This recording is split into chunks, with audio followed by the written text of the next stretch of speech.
Very good morning to all of you. In today's session, we are going to cover taxes topics related to tax deducted at sources, the chapter that covers advanced tax, tax deducted at source, and tax collected at source. In today's session, we'll just start with tax deducted at source. So when you say tax deduction at source, probably we need to have some kind of introduction as to why this segment is there. That is, why do you collect advanced tax and all those things. So first of all, an income is taxable, right? An income is taxable in the previous year. So for example, if it is an income of previous year 21-22, it is taxable in assessment year 22-23, right? So this is what is generally there.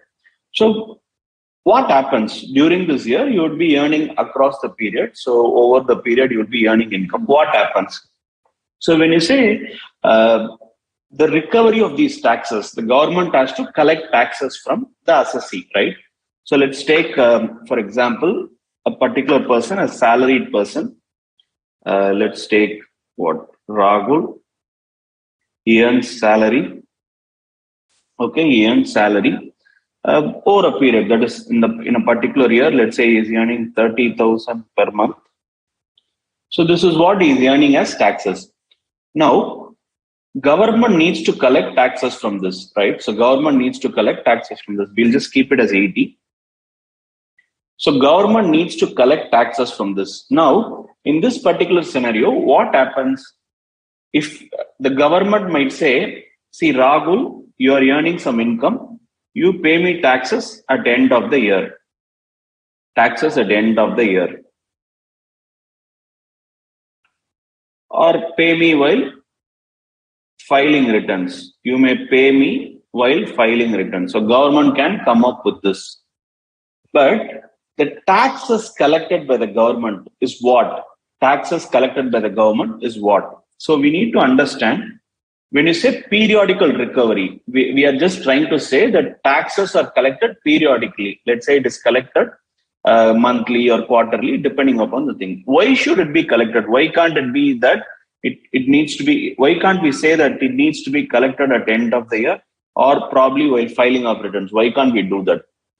If you actually look at this, taxes are the income of the government, right? So the government's revenue is primarily from taxes, the direct taxes and indirect taxes. So that is their income. So from government perspective, they have this income, that is taxes, that is your DT and IDT, right? So this is their income. Now government needs to make various expenses, right? What kind of expenses? They'll have to make for infrastructure, or let's say they need to build, they need to do various other expenditures of growth related expenditure, that like developing the nation as a whole. So it could be so many. They need to build hospitals, they need to build schools, institutions, they need to lay roads, all these things, right? There are so many things. So these are the expenses of the government.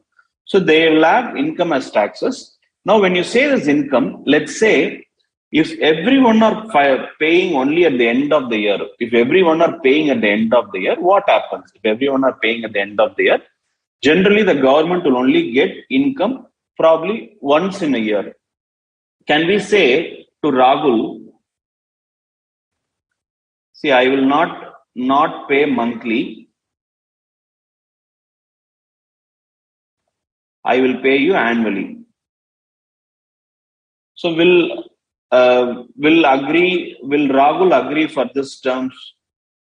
Because your expenditure is also monthly, right? Or daily or monthly. So it is periodical. It's not that you collect once in a year and keep it safely and then spend it across the year. It's actually makes the situation difficult. So no one or probably most of them will not prefer.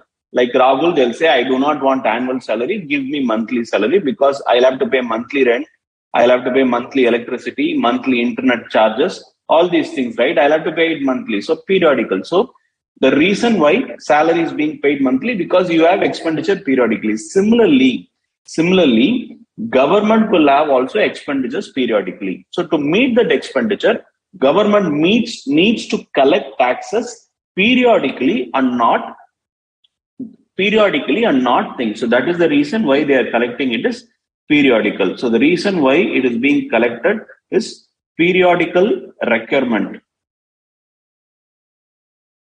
to meet expenses, to meet expenditure of government. So to meet the expenditure, government actually wants to collect periodical negatives. So that's the requirement of collecting these advanced taxes, tax deducted at source and collect. That is the primary reason. That's not the only reason.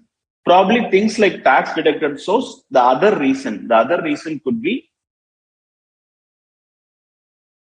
lapse at later point in time.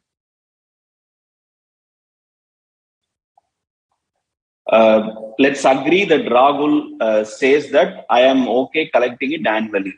Now, what are the scenario? There is a situation that the employer might wind up, close down and say, I don't have money now. So whatever you have done for the year, I don't have money to pay right now.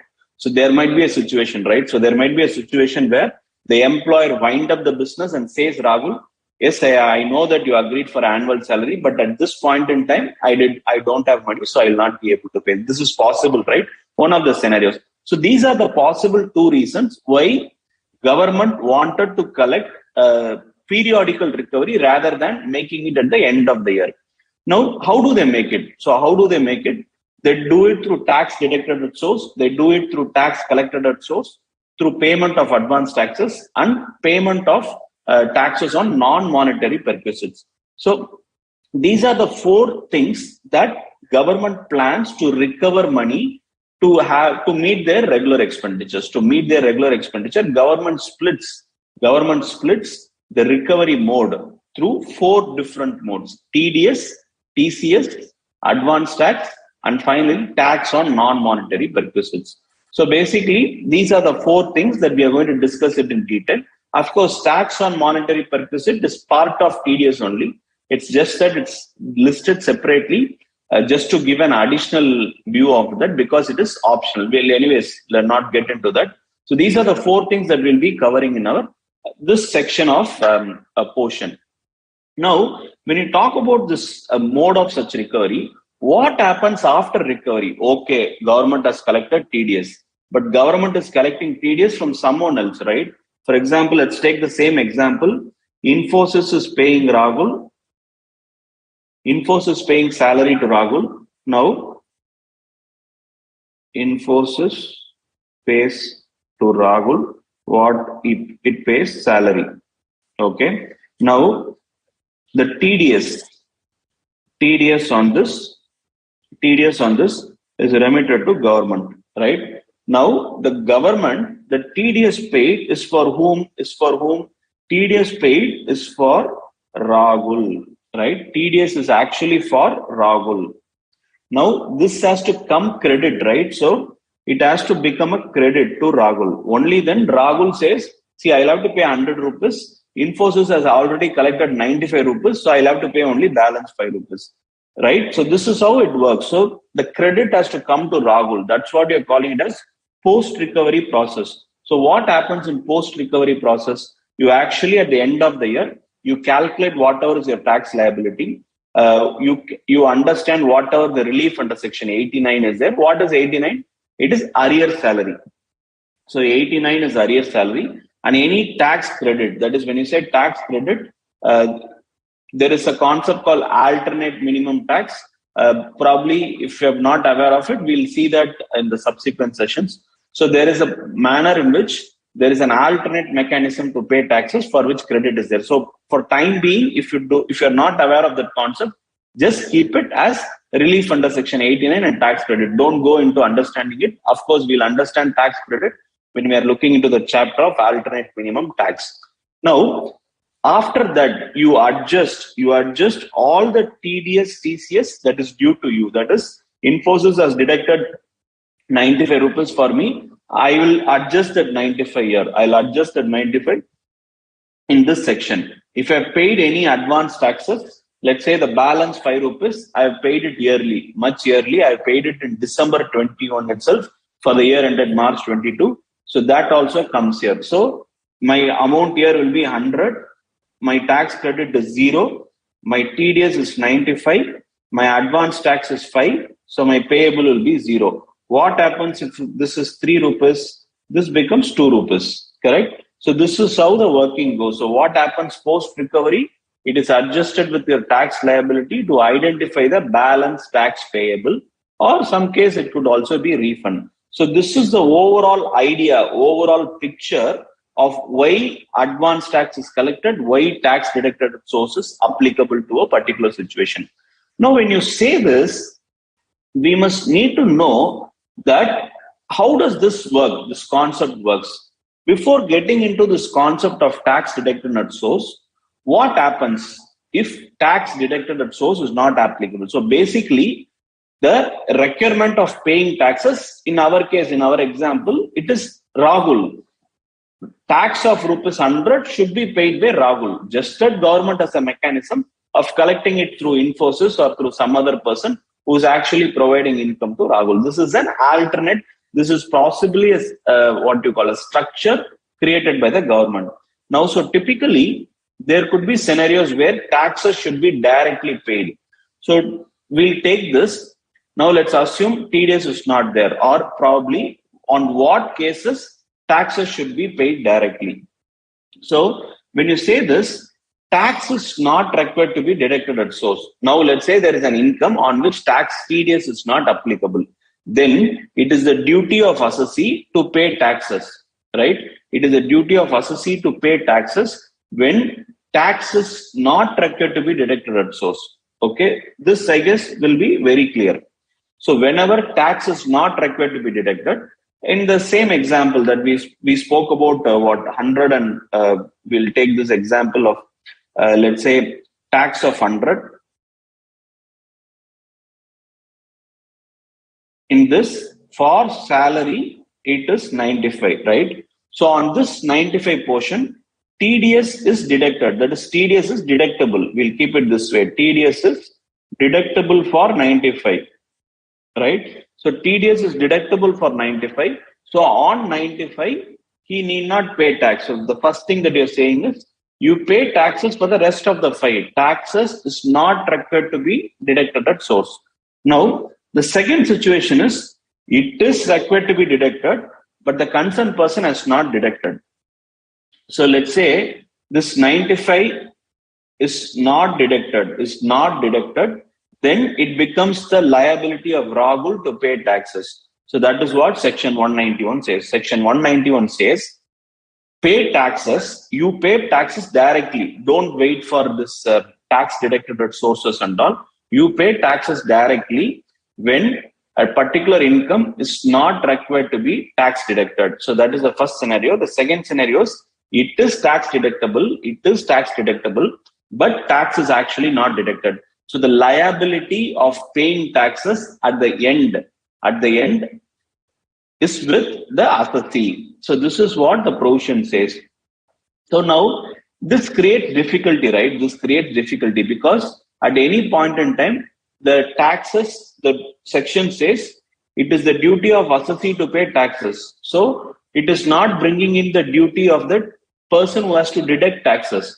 So to overcome this difficulty, that is to bring in some responsibility, to the tax deductor, to avoid this situation, what the provision says is, if any person, including the principal officer company, who is required to deduct, so in case if he is required to deduct taxes or is required to pay taxes on non-monetary perquisites, but he has not deducted, or after deducting he has not paid, or he has not paid fully. See the details given in the provision, right? So they're not just saying failure to pay. Now, when you say failure to pay, it only refers to failure to pay the whole amount. For out of 95, even if you have paid 5 rupees, this provision will not applicable, right? Because there is no failure to pay. I have paid. So they have added another provision, does not pay wholly or partly of such tax. Now that is also covered. So this is why the provisions are generally detailed. Sometimes we think, why is the provision so confusing? Why don't you make it very simple in a line to make it understand? So the reason why they don't make it in a line, they don't make it simple, is because to avoid any misuse of the provisions, to bring in all possible scenarios into the provision. So if you actually see, now they say a person who is required to deduct tax, a person who is required to pay taxes for non-monetary perquisites, who does not deduct taxes or after deducting taxes failed to pay or the wholly or partly, so does not pay the wholly or, so there is total failure or partial failure, so that is what they're calling it as failure to pay. Now then such person shall be deemed to be assessee in default. When you say assessee in default, it means the recovery proceedings, the duty of recovering taxes lies with the deductor. The responsibility of paying taxes lies with the deductor. That is one who wants to deduct, who has to deduct taxes. If not, recovery proceedings will be initiated from that person. That is the person who is not deducted. So that is what is there. So he becomes the assessee in default, which means he has not paid the taxes. However, if the assessee has paid for that, so now we said the employer must deduct 100, but he has deducted 95. Okay. So the balance 5 is short deduction, or it could be short payment also, short deduction or short payment. Now, because of this 5, this assessee will be called as assessee in default. Okay, this assessee will be called as assessee in default. However, if this assessee, that is the Rahul, in our case, Rahul paid 5, then he is not assessee in default. So if Rahul has paid the balance 5, then the employer is not assessee in default, because as far as government is concerned, it's fine. I don't mind whether you pay me or the concerned person pays me, as long as I've collected the sufficient money, as long as I've collected the whole 100, I'm completely okay. So the government says, if assessee himself has paid the taxes, that is the one on which tax has not been deducted, or tax has been deducted and short paid or not at all paid. If for that portion, if the taxes are already paid by the assessee, then the employer will not be considered as assessee in default. So this is just to give a kind of responsibility to the deductor, the person who is supposed to deduct taxes. Otherwise, generally the provision says recovery of taxes will happen only from the assessee and not from the deductor. So point is, you have to deduct me 100. You did not deduct 100. You only deducted 95. Why am I held responsible, right? So this is the typical mindset. So to overcome this only, these provisions were brought. They said, if an assessee is not, if that on which an income on which tax is supposed to be deducted but not deducted, tax is deducted but not paid in full or part, then the deductor will be treated as assessee in default. Moment he is called as assessee in default, recovery proceedings can be initiated with that person. But if this scenario comes up, that is Rahul has paid 5, then the employer will not be assessee in default, So this is what we are actually trying to mean by the taxes to be paid directly under section 191. So any doubts on this overall thing? So I'll just understand this.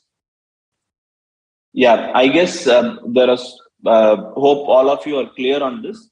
Probably very few questions which I have is typically it is about whether the money collected for the previous year can be used for this year. Yes, the concept of accrual, let's leave it for time being. It doesn't about whatever is received in that year is what the government's income. So whatever is received is the income. It doesn't matter for which year it pertains to. As far as they receive it this year, it becomes an income. So it is not you book expected income, all those things are not applicable. So whatever is received becomes the income. So they receive through TDS, TCS, and advanced taxes, and finally the balance taxes also. So all this is what, as far as direct taxes is concerned, it is the income to the government. So this is why we say that TDS and TCS. Of course, when you are seeing each section, we will understand this in detail. So we need to understand, some of you have a doubt on this, who will be the deductor and what exactly will be there.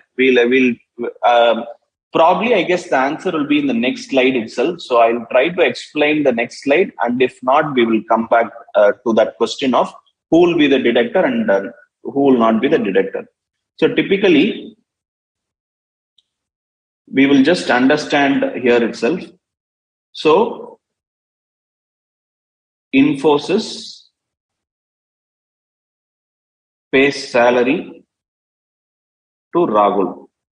Okay. Infosys deducts TDS.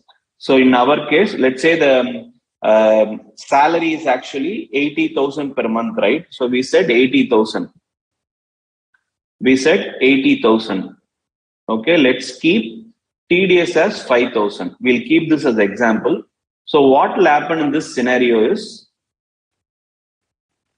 75 will be paid to Rahul, 5 will be paid to government. So this 5 is nothing but a portion of tax of Rahul. Okay, this is how TDS works. This is how TDS works. Now, Infosys is called deductor and Rahul is called deductee. Okay, so this is how TDS works. So the reason why TDS is collected, generally for getting periodical money from the assessees. So that is how we said. How is this happening? Infosys will Infosys will pay salary to Rahul. While paying salary to Rahul, they will deduct TDS. That is, they'll hold. You can also remember the word hold. So they will hold that certain amount as taxes, pay the balance to Rahul. That is, in our case, 75. 75 is paid to Rahul. 5,000 is held by Infosys, paid to the government on behalf of Rahul. So Infosys is the deductor, Rahul is the deductee. If there is any failure to deduct or pay, so okay, failure in deduct or pay, then Infosys will be assessee in default, which means taxes can be recovered, by the income tax department from Infosys of this 5 rupees. But assuming, as we said, if Rahul pays that 5 directly, he is not waiting for, so in that case, Rahul would have got 80. Rahul pays the taxes to the government. In this scenario, it automatically becomes he will not be called as assessee in default. So this is the overall structure of what we are calling as this provision. So hope now we are all clear with this.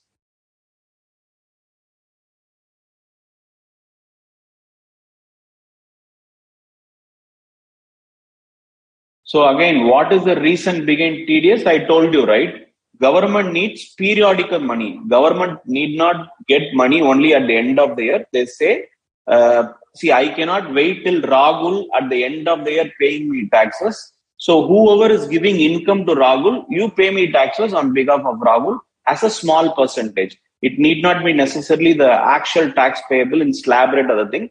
We'll just understand in a couple of slides later. So typically, TDS is not the actual tax.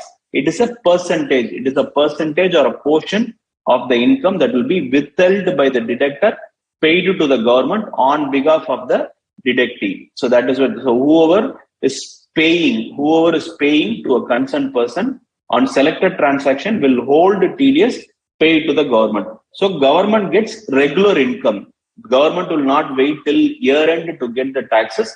Government will get regular income. So the very reason why TDS is collected is these provisions. Okay, so that is Jay Gandhi. What if Rahul is not paying that fine? Rahul will be, if Infosys has not deducted fine, the recovery process should start from Infosys. So if Rahul has not paid this fine, Infosys will be assessing in default. So that is the purpose. So if so, it is the deduction responsibility lies with the concerned employer. If not, so that is where we are saying if the deduction is not being made or paid, then the concerned person will be treated as assessee in default. So and so those are the questions. And Vrinda, what happens to that file? Rahul will get credit. We already discussed this in our earlier slide itself. So Rahul will actually get the TDS. Rahul will get that 5 as TDS, whatever is the TDS that has happened.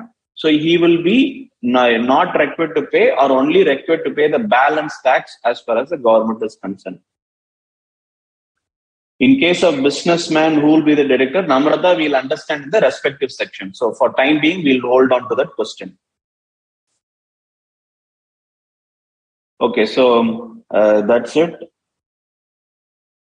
If employee pays, is it recovery from assessee, not deducted? That's what. So if the employee has actually paid, that is in our case, if Rahul has paid, employer will not be treated as assessee in default. So with that, we'll just close the question so that we'll move on to the next session, next full slides.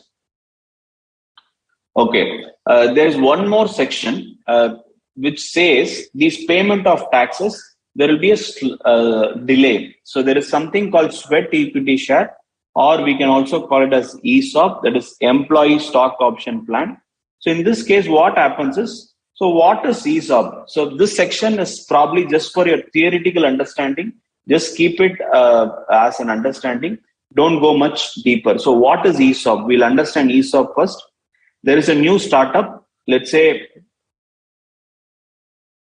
Tech Private Limited. Okay, so there is a new company, Tech Private Limited, incorporated, let's say in 2019. They have incorporated in 2019 with a basic share capital. Let's say they have issued 10,000 share capital.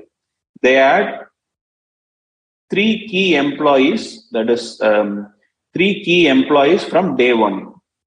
Let's say A, B, C.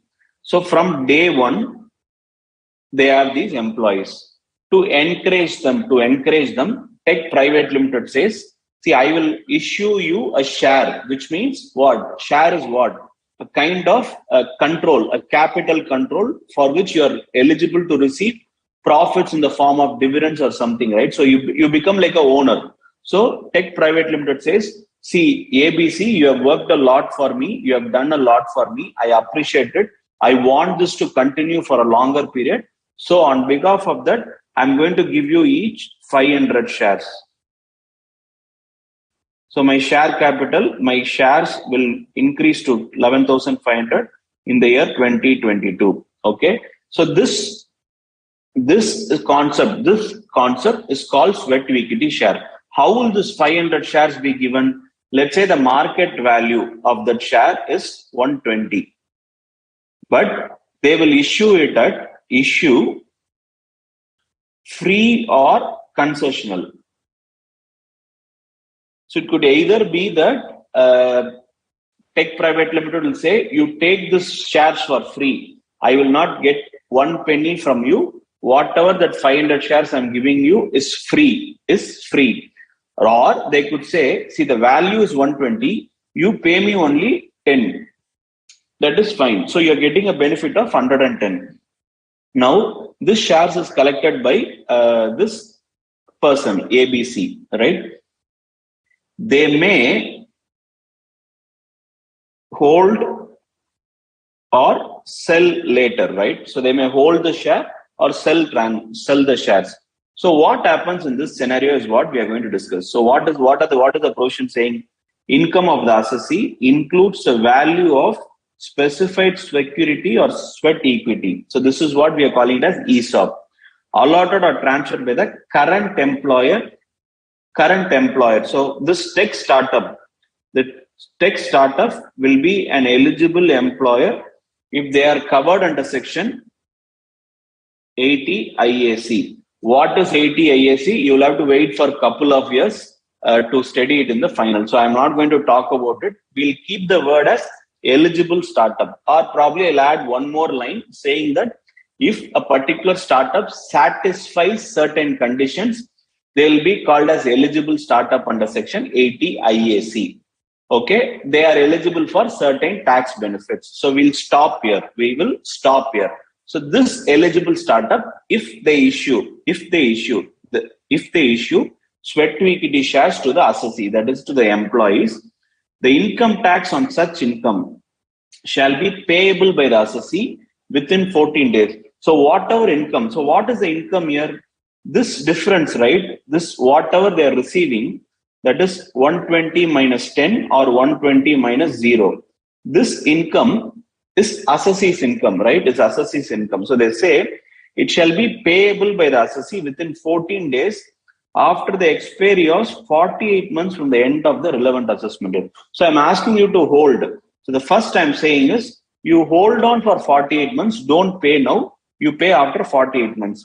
Or when you're actually selling, that date, so the sale date, okay, that is another date. Then date of assessee ceasing to be an employee, that is I quit Tech Startup Limited, then that date, right? Okay, so these 3 dates, whichever is the earliest, on this date plus 14 days, I'll have to make the payment to the government on this particular taxes, whatever is regarding this sweat equity share. So what is actually my income here?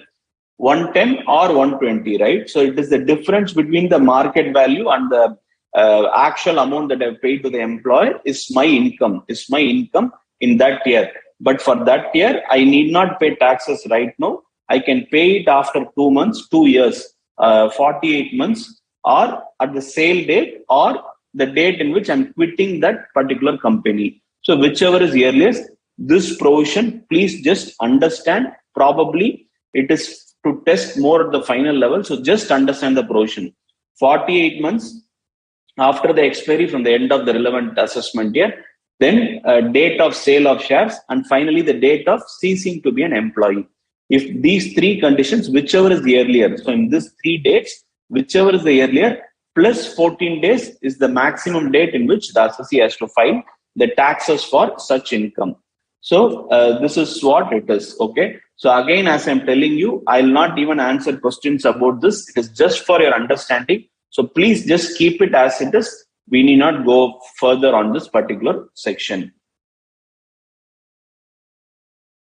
So now, when moving on to this TDS provisions,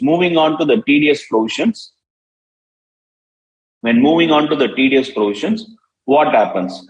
So we are going to understand this entire TDS provisions in certain parameters. So we are going to understand each of the section by knowing who is the payer. So the first thing that we'll understand in every section is who is the payer, who has to be the payer. So payer is basically one who makes the payment. In other words, he'll be the deductor. Okay, he'll be the deductor. So one who makes the payment. He could be what? Basically, one who makes the payment, has bought something, has received some services. Basically, is incurring some expenditure. Okay, we'll take what? Salary itself. In our example that we discussed, salary will be an expenditure of Infosys. Salary will be an income in the terms of Rahul, right? Salary will be an expenditure from Infosys angle. It is an income from Rahul's angle. So the person who's making the expenditure, the buyer or the service receiver, is the one who has to deduct taxes. And the payee is basically deductee. So the one who receives the payment. So he will either be a seller or service provider. So he will be providing service. So this person is what will be called as the thing. So Rahul is providing service, employment service to Infosys, for which he is receiving money. That's salary, right? So the service provider or the seller selling goods, providing service, rendering employment. So all these are categorized as basically income of them. So they will be called as the deductee. Purpose, nature of transaction for which deduction is required. Nature of transaction for which deduction. So we will understand for what transaction the TDS is applicable. So that is what we are calling as nature of transaction. And then we are going to understand when should the tax be deducted?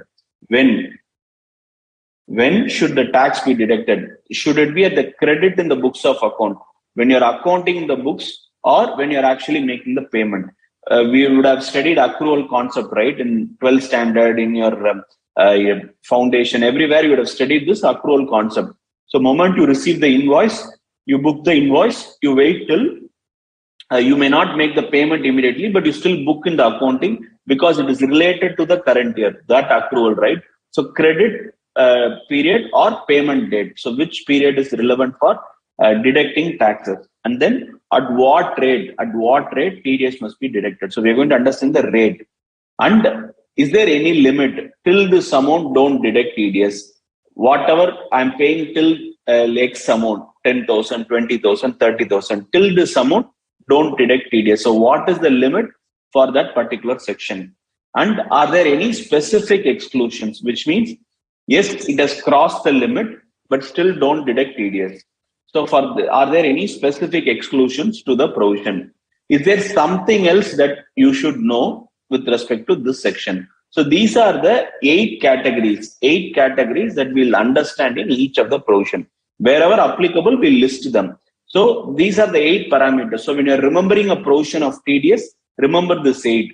Understand the provision by knowing who is the payer, who is the payee, for what purpose that the transaction must happen, when should the tax be deducted, at what rate tax must be deducted, is there any limit, is there any specific exclusion, is there anything else that I should know? Remember these 8 numbers in each section to understand the provision, right? So let me repeat, you need to understand who will be the payer, who will be the payee, what purpose the transaction must happen, what time the tax must be deducted, at what rate tax must be deducted, till what amount tax need not be deducted, the limit for which TDS is not applicable.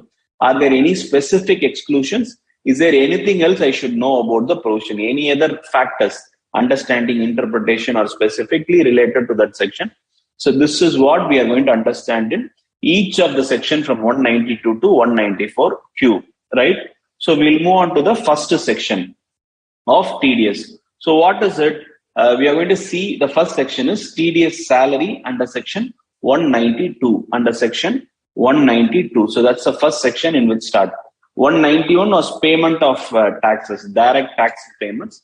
And then 192 is about TDS on salary. So who is the payer? Of course, the employer. In the example also we saw Infosys paying to Rahul. So it becomes like this becomes Infosys. This becomes Rahul, right? So employer, employee. Employer is the payer. He is the one who is the deductor. So the payer is also the deductor. The payee is the person for whom the tax will be deducted. So Rahul will be the deductee, right? So what is the purpose? Whenever a salary is paid, this provision gets attracted. Whenever salaries are paid, this provision gets attracted. When should the tax be deducted? The timing, the payment, right? Payment. So only during the payment, it needs to be accounted. You are accounting it in accrual concept. It need not be deducted. Only at the time of payment, TDS is applicable. At what rate? There is no separate rate for salary TDS. Whatever is applicable, the average rate of income tax computed on the basis of rate in force. So whatever is the applicable taxes for that year, divided by 12 and completed. So we'll take a small understanding before we proceed. So let's say this person itself, Rahul earns 9,60,000. That is 80,000 per month into 9,60,000. Let's leave standard deduction, allowance, everything for time being. We'll assume this 9,60,000 is the income of Rahul.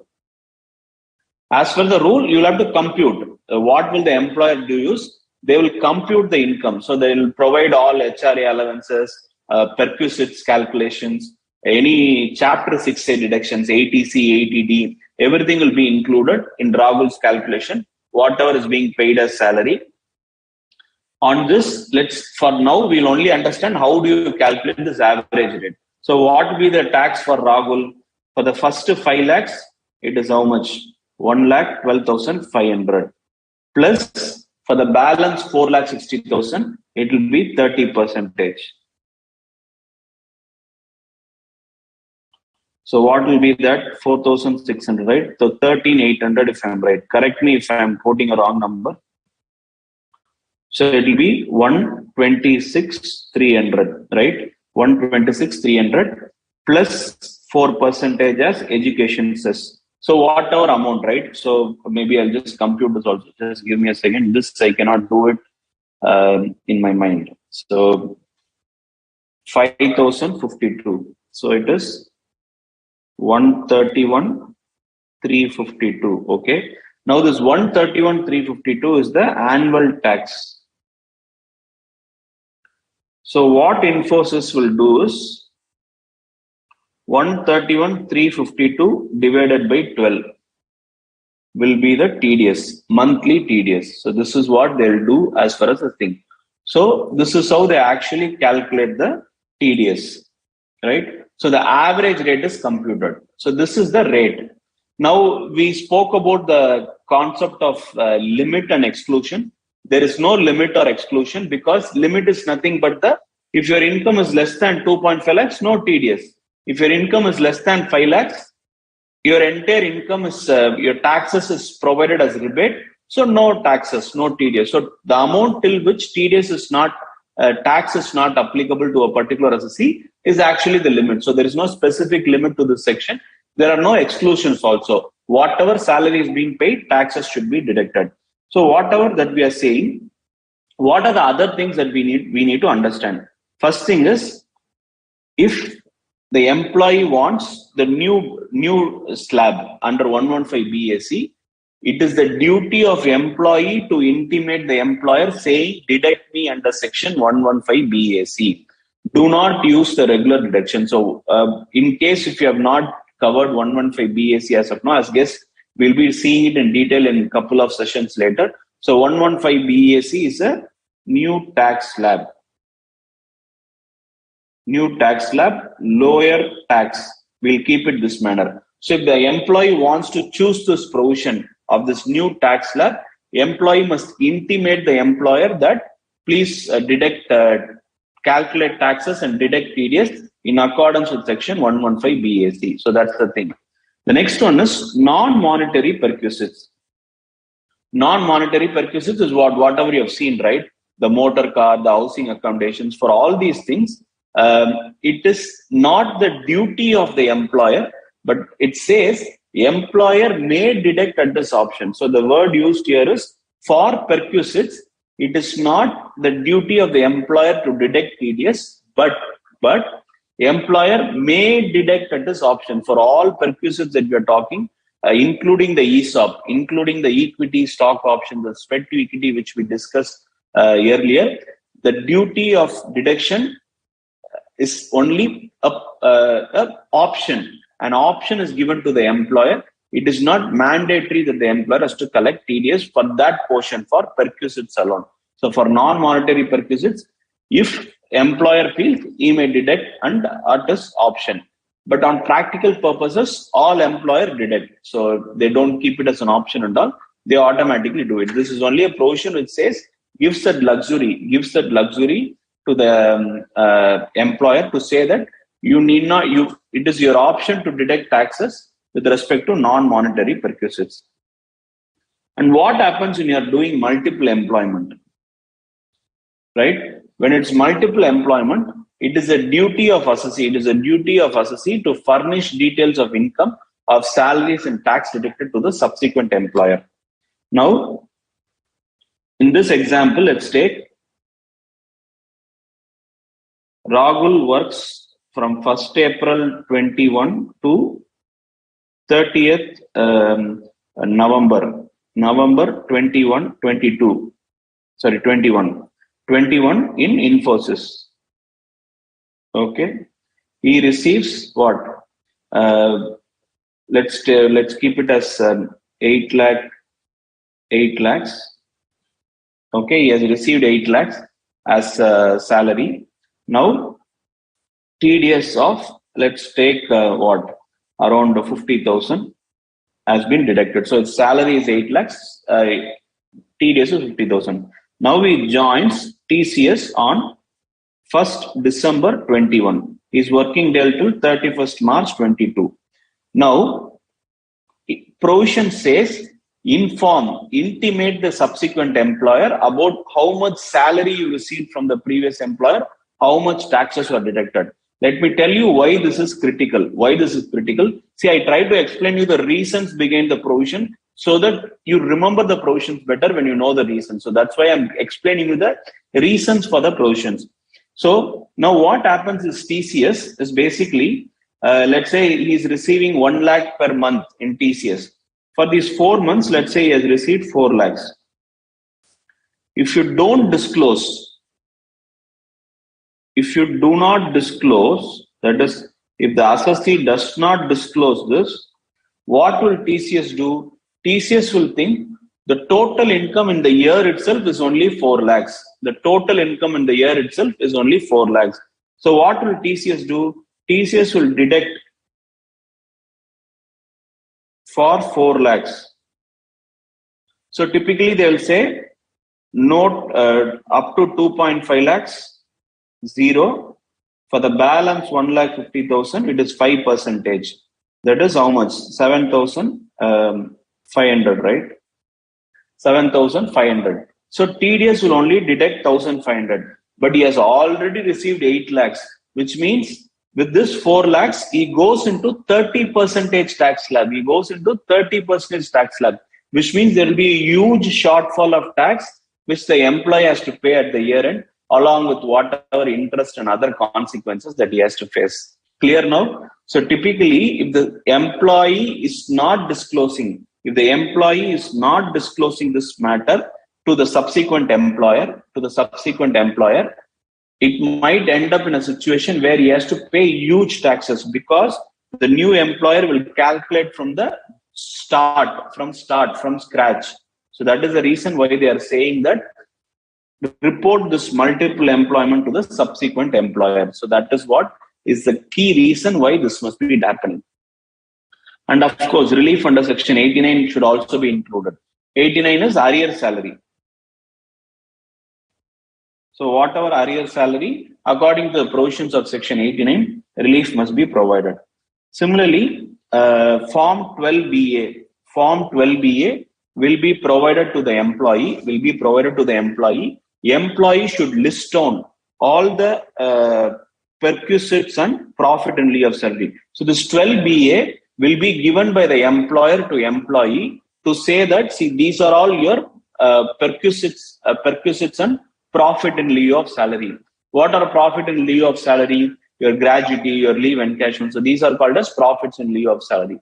So employer will give Form 12BA to list what are all the perquisites and profits in lieu of salary earned by the employee. Any other income, when you are saying taxes, when you are reporting, that is, employee as salary.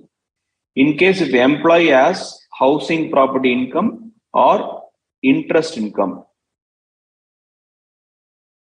employee must disclose to employer. So what happens is employer will include these also and calculate taxes. Employee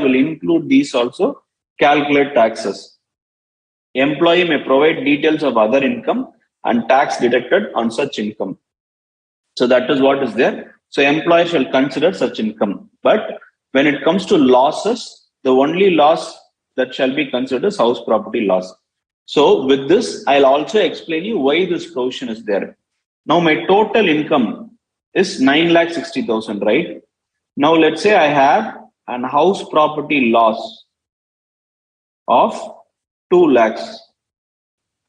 Okay. If I have a house property loss of 2 lakhs, what happens? What automatically happens? My income would have actually been only 7,60,000, which means the employer should have deducted taxes only for 7.6 lakhs. If not, I will end up paying more taxes and wait for the government to refund me. There is a process, there is a time gap, which becomes difficult for the assessee to collect refund. So to avoid this, the income tax provision says when taxes has to be deducted under salary, you also provide them your interest income and house property loss income to the employer, so that they will include that also and then calculate tax. So they will include these income also and then calculate taxes. So to support all the allowances and deductions, it is mandatory that the employer collects evidences of proof. For HRA, so for HRA, the employer must collect name and address and the PAN of the landlord, name, address, and PAN of landlord for rent above 1 lakh in previous year. So which is typically like 8,333.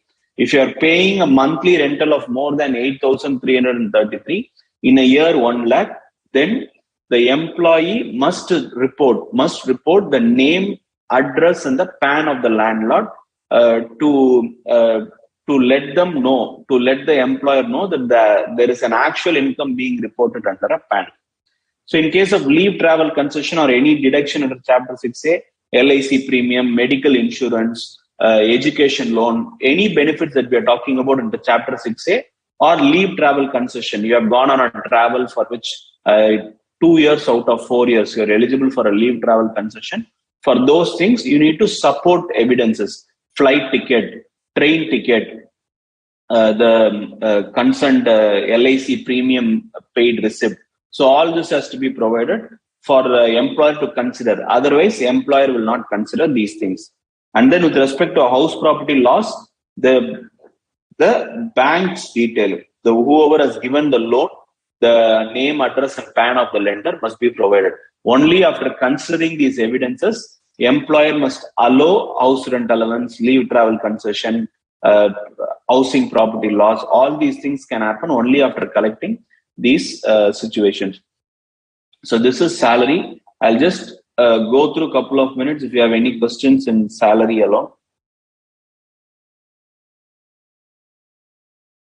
Namrata, that ESOP will be perquisite salary. Yes, there is just a delay in payment of taxes on that perquisite. So as I told you, on perquisite, it is an option by the employer to pay taxes. So if the employer is not deducting, it becomes assessee's responsibility. So now they are delaying the period of either deduction or payment of taxes. So they are saying let the assessee himself pay after that period that we spoke about.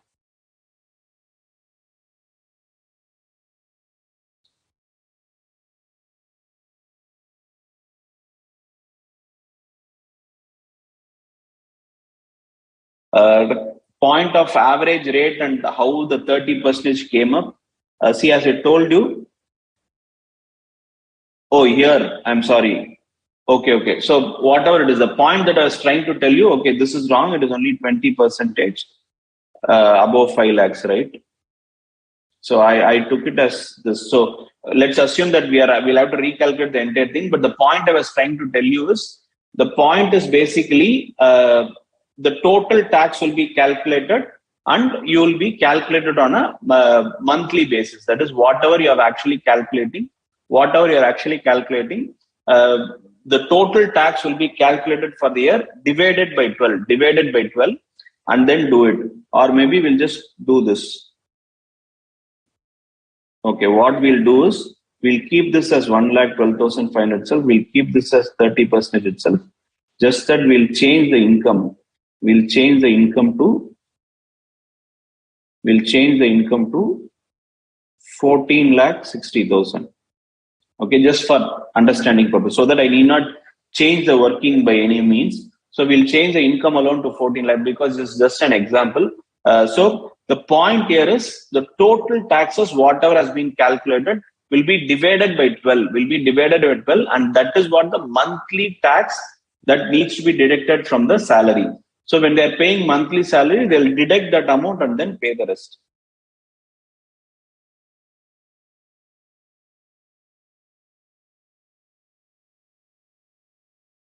Yeah, exactly. Rogini, you are perfectly right. The whole tax of salary will be paid. So as far as an employee, salaried employee, almost at the end of the year, they'll be paying zero taxes if they are even reporting the interest income to them. So if it is being reported, it will automatically be calculated. But generally in reality scenario, what happens is they only report the housing property losses. So if you don't have any other income, for salary and house property losses alone, if that is the only income that you have, the whole taxes will be deducted. So there are several incomes that we'll be discussing in TDS. Salary is the only income where the whole tax will be deducted, because we are not having a rate. Whatever the rate we are saying is the average rate of tax. So that's what we are saying. So, right. So that is about the section. See, I'll answer questions only related to the current session. So if you're actually providing questions related to the earlier sessions, probably post it at the end of the session, probably 5 minutes or something. We will do it. And for the notes question that some of you have posted that I have not uploaded the notes, I've uploaded it today morning. Both the notes and this handwritten which I'm doing, that is the PPT and the handwritten notes, both have been uploaded today morning.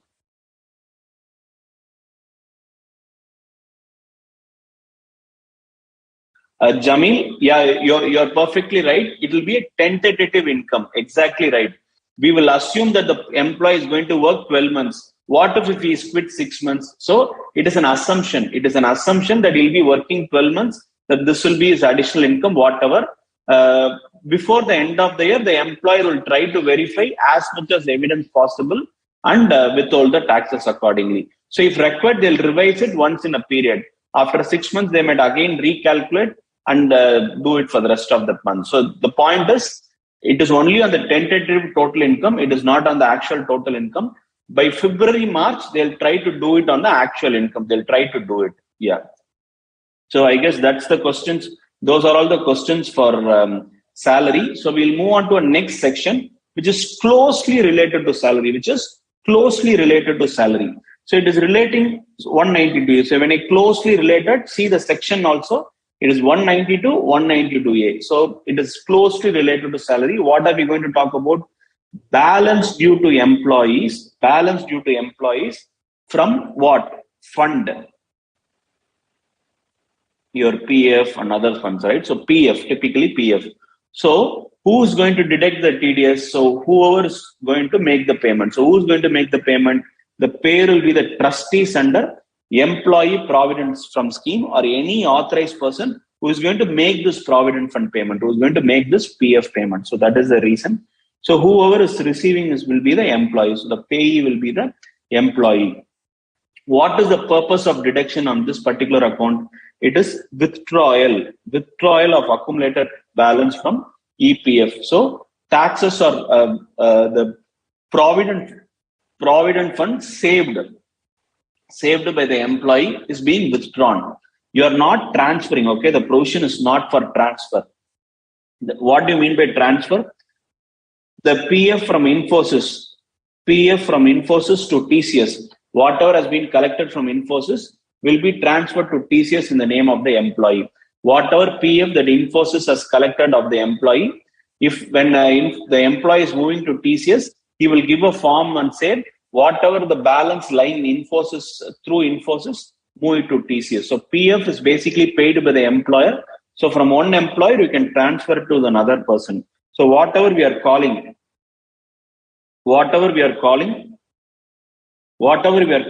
does not refer transfer. It is only withdrawal we are talking about.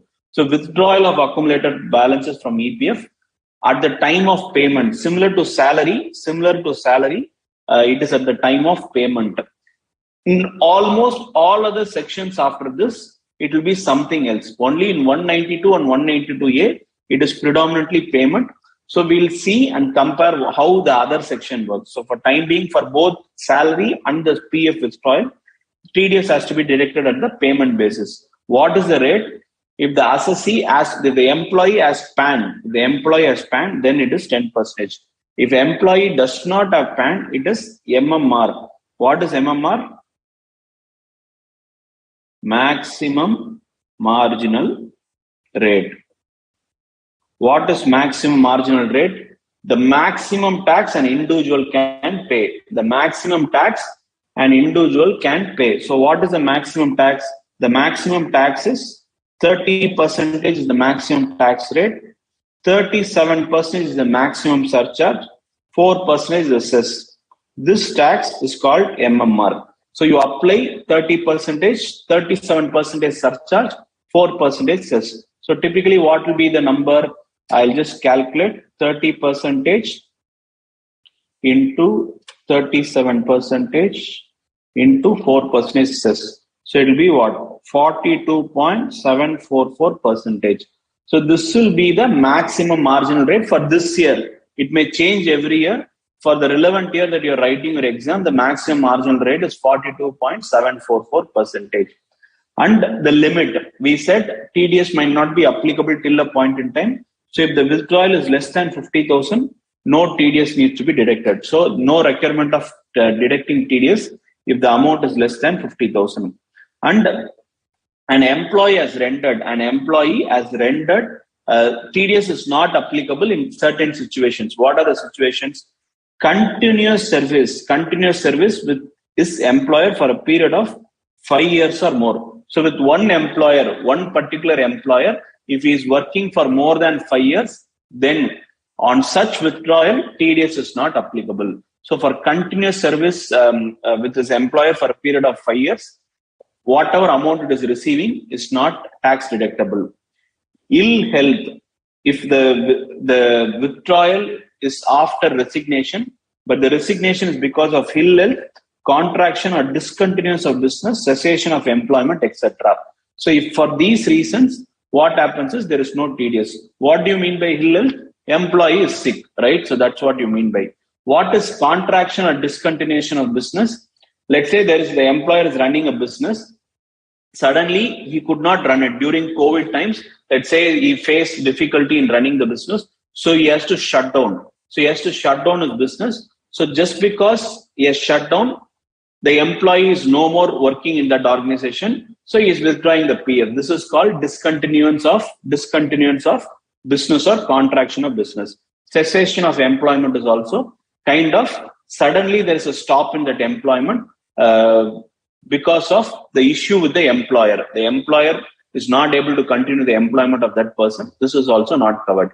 So for these reasons, 5 continuous years of service or ill health, contraction or discontinuance of business, cessation of employment, etc. For these reasons, if the amount is withdrawn, then there is no TDS under these provisions. So this is the provision as far as your 192A is concerned. So any doubt as far as this 192A is concerned? So this is 192A. Probably we'll understand this. We'll re-understand. So what I'm saying is any PF withdrawal by the employee is taxable. Okay, is taxable at 10% if PAN is provided. If PAN is not provided, it is tax deductible at maximum marginal rate.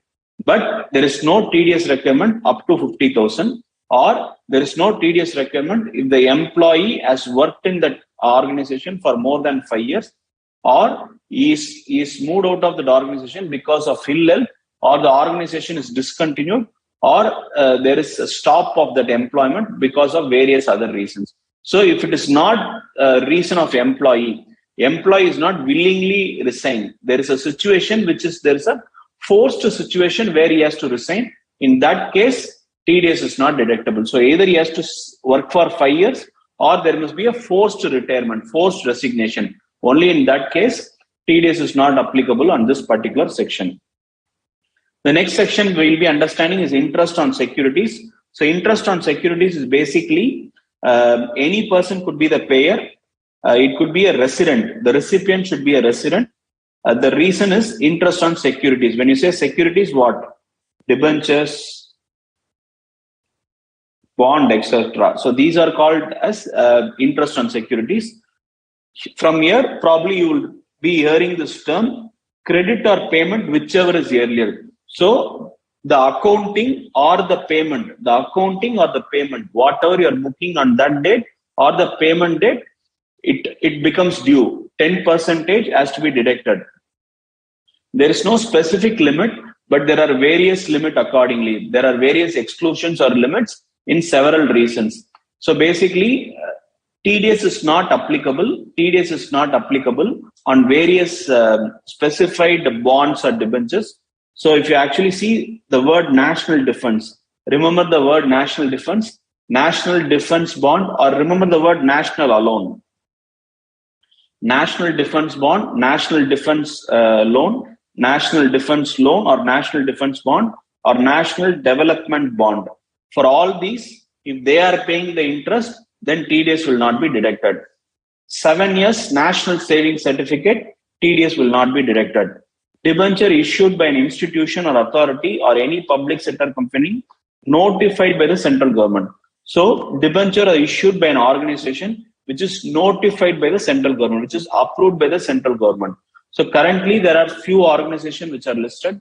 They are specifically Power Finance Corporation and Indian Railway Finance Corporation, both which you have actually studied in 54 EC, where investment in bond is an eligible exemption under section 54 EC for capital gain purposes. So such bonds by Power Finance Corporation Limited or Indian Railways Finance Corporation, so any interest paid by them is also not tax deductible. 6% gold bond to a resident individual up to 10,000 TDS is not deductible. So up to 10,000 TDS is not deductible. Yes, you need to put some effort to remember this, but if you actually ask me, just broadly remember, as I told you the terms, right? National, remember the term national defense bond, national development bond, national serving certificate.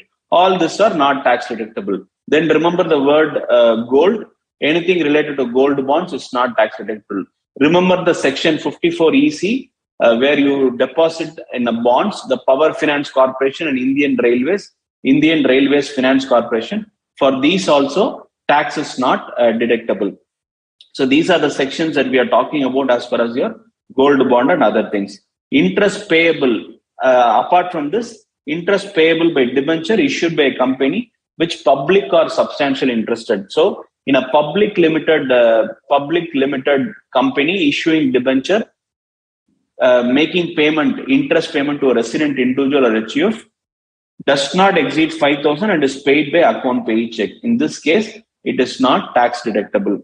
Any securities by LIC, General Insurance Corporation, and any subsidiaries of General Insurance Corporation or any other insurer on such equity as such full. So either they own that or they have beneficial interest. So we'll just keep it as any interest paid by LIC, General Insurance Corporation, subsidiaries of General Insurance Corporation, or any other insurance. Interest paid by them is not tax deductible. Any security issued by a company in dematerialized form and is listed on a recognized form. So basically, let's take any public company, any listed company which is issuing a security in dematerialized form, which means other than through demat account.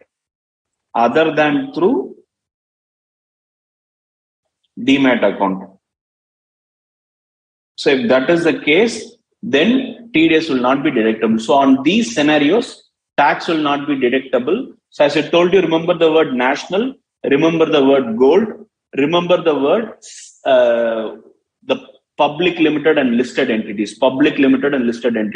So remember these. So these is not covered. Apart from that, remember the section 54 EC. So what did I ask you to remember? I said remember the term national. So apart from national, what should you remember? You should remember the term gold. Okay, you should remember the section 54 EC. So when you say national, what did it come? National bond, defense, right? Defense bond, development bond, saving certificate. So these are the national things that we discussed. And then you have gold. Gold also we said anything related to gold fund is not 54 EC. Power Finance Corporation, Indian Railways Financial Corporation. So that is also not allowed. And then we spoke about public limited listed entity. So such things are also not covered. So these are the overall picture. In public limited, we said 5,000 and account pay check, right? So this is whatever I discussed in previous and now this is what I've explained you. So the only four terms you need to remember: national, gold, 54EC, public limited or listed entity. In case of public limited, we said this. One more thing probably you can remember is LIC, or you can even call it as insurance. Insurer, okay, that is probably another term you can remember. So these are the terms that you need to remember on what tax is not deductible under section 193. On rest of the transactions, tax will be deductible at 10% by the person who's paying interest to resident at the time of credit or payment, whichever is earlier. So that is what it is about. So now, as far as your intermediate is concerned, probably what I feel out from my experiences, you will be mostly questioned on the rates and the limit. The point of credit or payment or something of that kind and all is very limitedly tested. You'll primarily be tested on the rate and the limit. So that's what you'll be tested on. So we'll move on to the next section, that is 194. 194 is dividend, okay? It's a probably very straightforward section. Earlier, a couple of years before, dividend was an exempt income, and now it is taxable. So whosoever is paying the dividend, the domestic company, is who should deduct. When dividend are paid to the resident, so when dividend are paid to non-resident, that doesn't come under this section.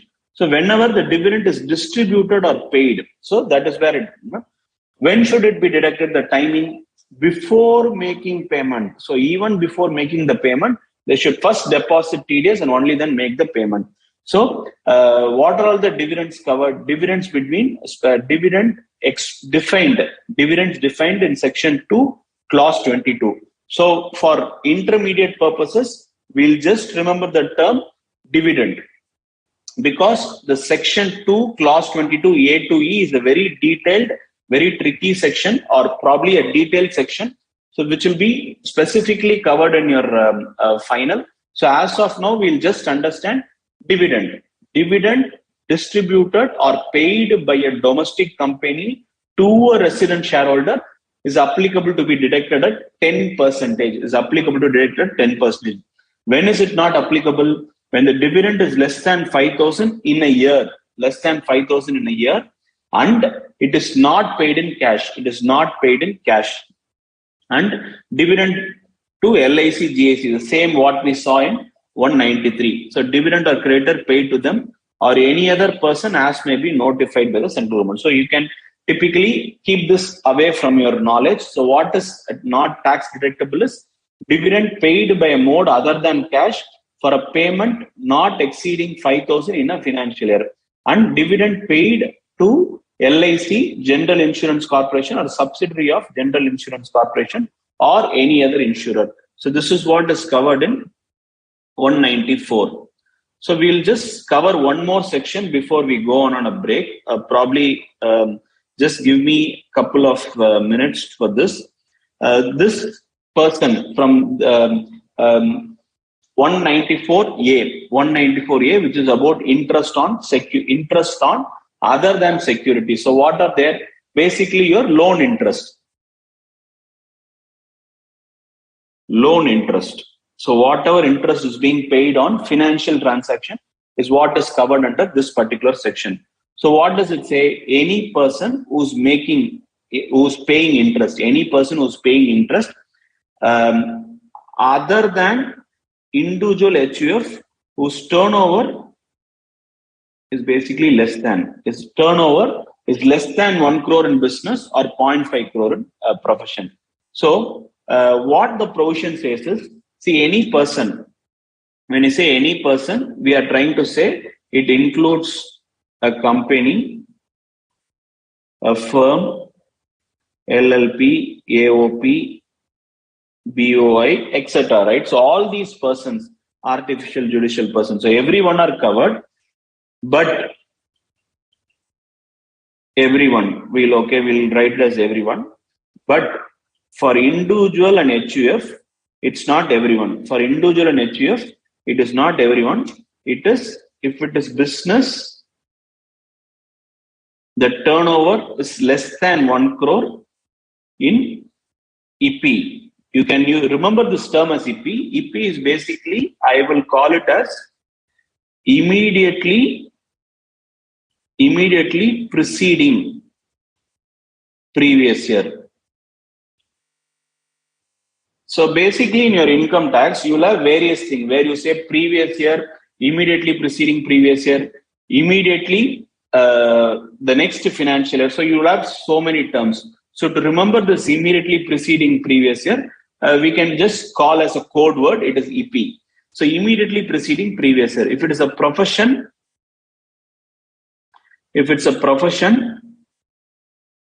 then it is less than 0.5 lakhs in EP. Okay. If it is less than this turnover, the provision of 194A is not applicable. Not just 194A, there will be so many sections that we'll be seeing where this will be applicable. So for individual and HUF, it is not applicable if their business turnover in the immediately preceding previous year is less than 1 crore. In profession, if it is less than 0.5 lakhs, it is not applicable. So same way for 194A also, this provision is not applicable. So with this explanation alone, we'll just take a short break and then come back to the after 10 minutes.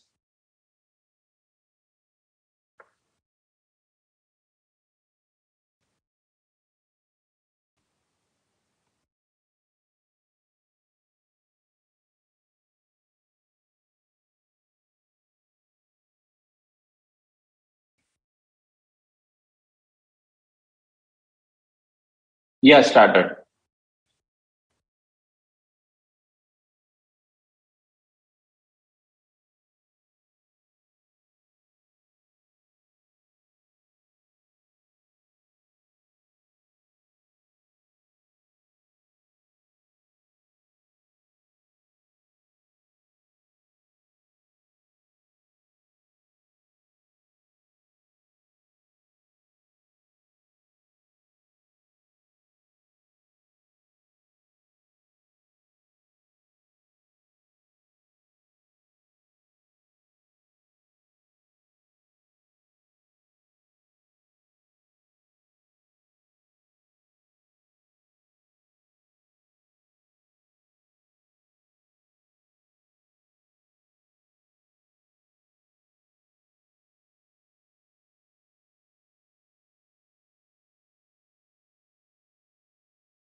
Yeah. So welcome back. So we'll proceed with the rest of the interest on securities understanding. So we said it is applicable only when a person who is other than an individual HUF is making a payment, only they have to deduct taxes. For individual HUF, this provision is applicable if their turnover is more than 1 crore, or in profession more than 50 lakhs in a particular year, that is in the immediately preceding previous year. So that is what we said. So we said any payment. So as far as pay goes, any payment to resident. So it is not applicable to non-resident. It is for interest on income other than interest on securities. We said it is on loan interest is a primary thing that will probably be categorized as other than interest on securities. Credit or payment, whichever is earlier. As I told you, we'll see this term quite often. That is credit or payment, whichever is earlier. In most of the sections, we'll have this term credit or payment, whichever is earlier. Probably you can remember the section which has the term payment. For example, 192 is payment basis. 192A is payment basis. 194, a dividend what we saw was on payment basis. So almost every other section will use this word credit or payment, whichever is earlier only. So you can remember this. You can remember provisions which does not fall into this category of credit or payment, whichever is earlier. What is the rate? 10%. And 10% is also a quite common rate across the sections. For 192A also we said it is 10%. For now 194A also it is 10%, right? So that is 10%. And the limit is actually specified when a particular bank or cooperative society, when a bank or cooperative society or any other banking business carrying on banking business, or even in post office deposit, if the total interest in a particular financial year to a person does not exceed 40,000. So the 40,000 becomes 50,000 when the person is a senior citizen. So there is a small thing that we need to understand at the intermediate level as far as the section goes. The section says if a bank has core banking solution. What is core banking solution? It is typically the branch is irrelevant. You might have an account in Mumbai. You might be depositing money from Chennai. It is still okay. You might have one fixed deposit in Mumbai. You might have one fixed deposit in Chennai. But for the calculation, since everything is based on computerized system, all of this will be treated as one deposit. All of them will be treated as one. But earlier, before this, all this technology came into factor, each branch is independent, right? They'll have a notebook and say who has the fixed deposit. In that case, one branch will not know what the other branch has. So when you're calculating these limits, it was for one branch. So if it's Chennai will calculate independently for the spot 50,000. If it is Mumbai will independently calculate this 50,000. This is independent, right? So this is how this works. But after this invention of this computer technology and all these things, for a decade or so, everything is computerized and everything can be tracked. Which branch you have deposits in, or you can list out all the branches in which a particular person has deposits. So after introduction of this, they said, forget branch, it is bank. Forget branch, it is bank. So if totally from a bank, if interest is paid more than 40,000 or interest is paid on 50,000, as the case may be, TDS will not be applicable if it is less than that. So that is where they said it is aggregate in case of banks with core banking solution. So if the question says that core banking solution is there for that particular bank, then you will have to aggregate all the deposits they have across those branches, and then find this limit 40,000, 50,000.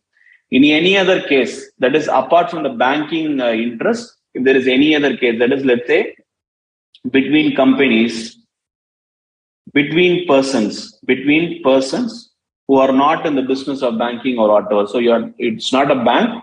You have lent money to someone. So such interest, it is 5,000. It is 5,000. If you are paying more than 5,000, let's say I borrowed money from a friend.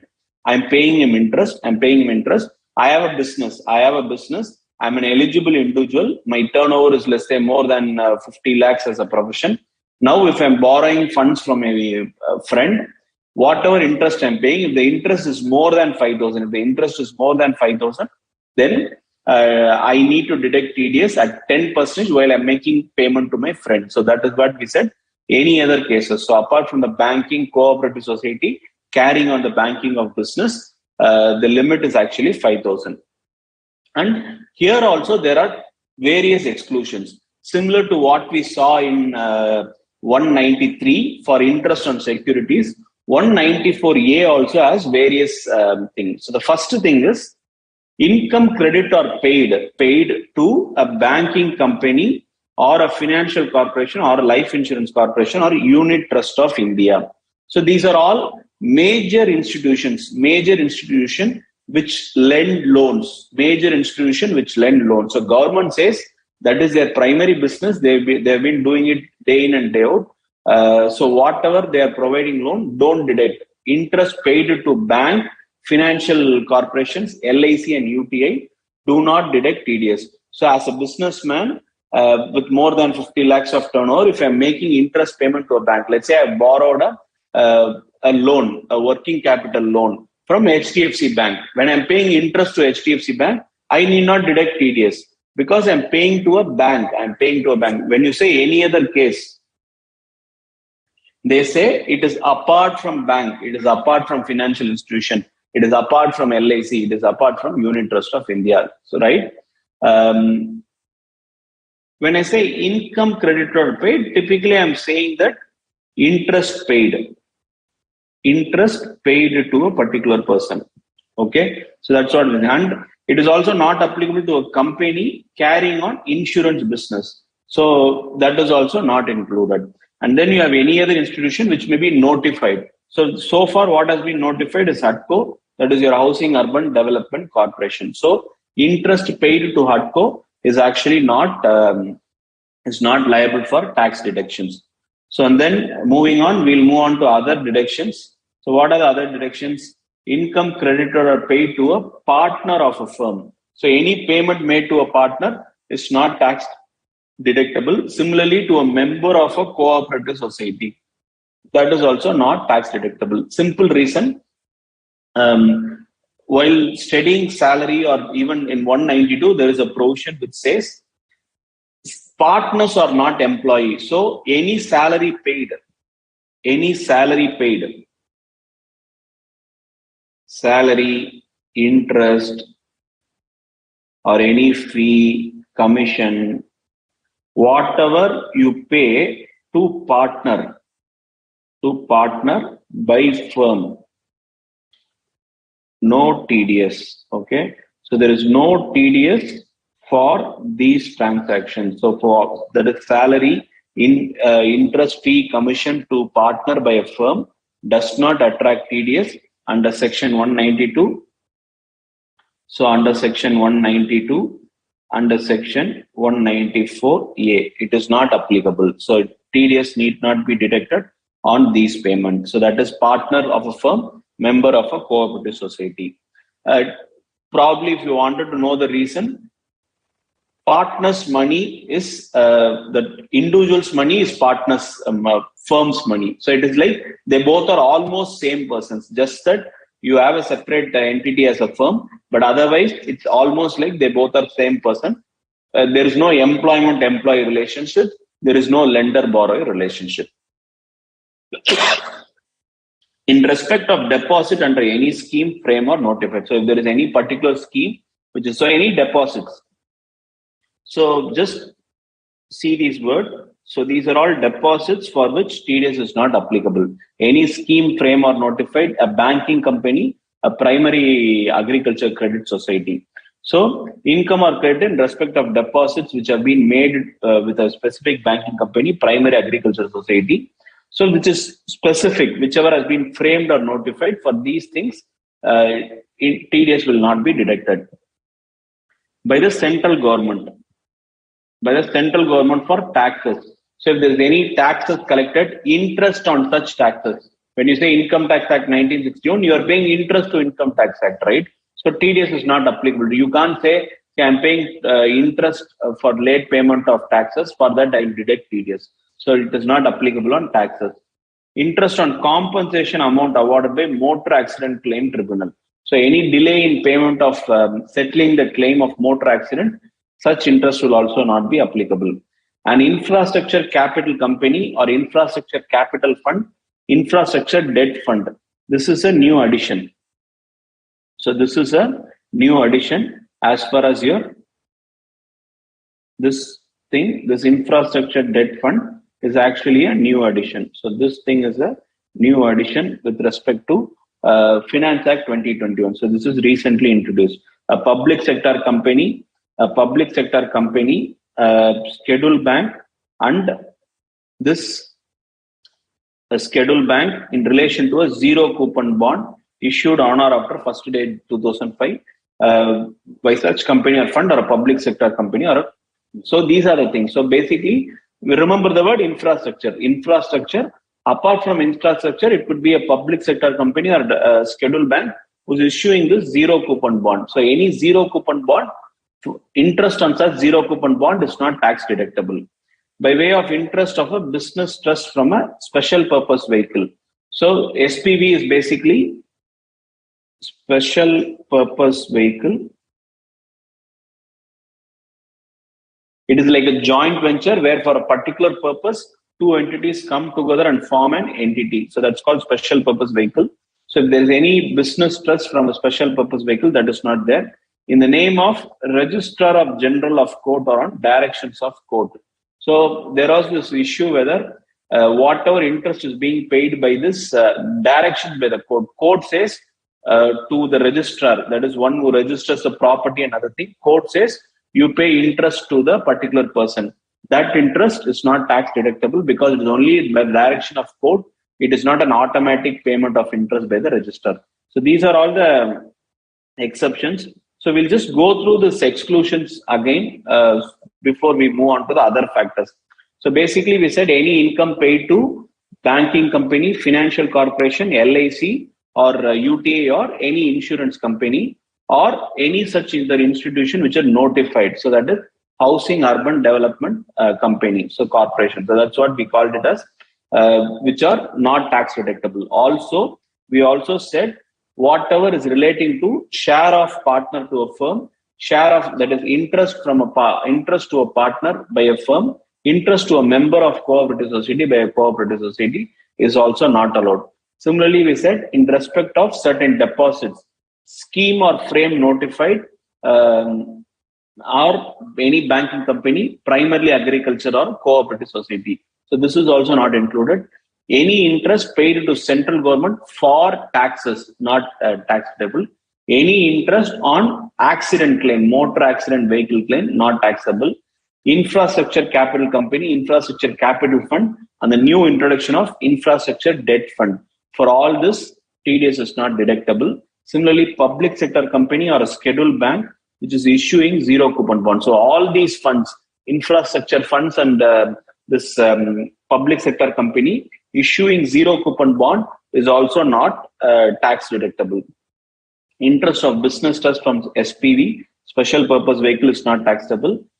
Direction of court, a registrar is paying money in the direction of court, so that is also not there. What are the other factors that probably you should remember?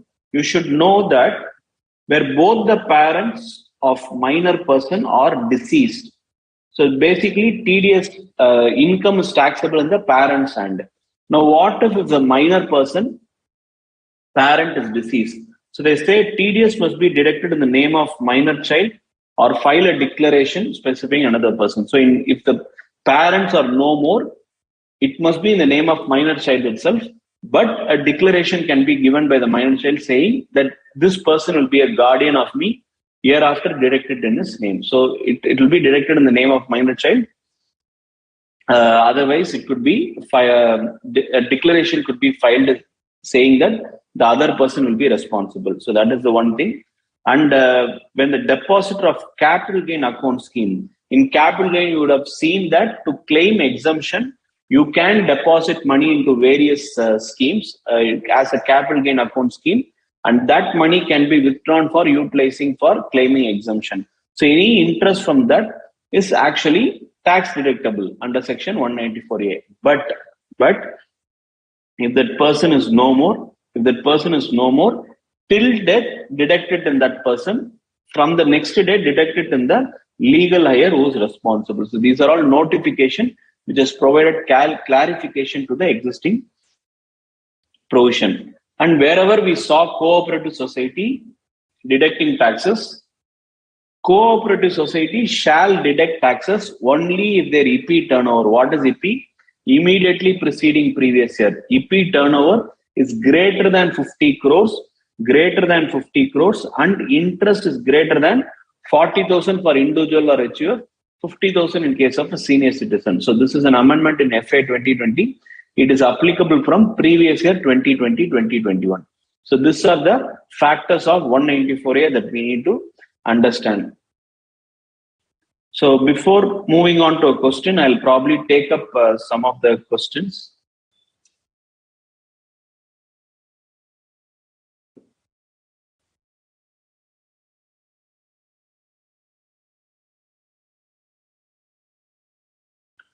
See, if interest is being collected by the debtor, yes, interest is being collected by a debtor or interest is paid to a creditor, yes, it is tax deductible if the interest is more than 5,000 in a particular year.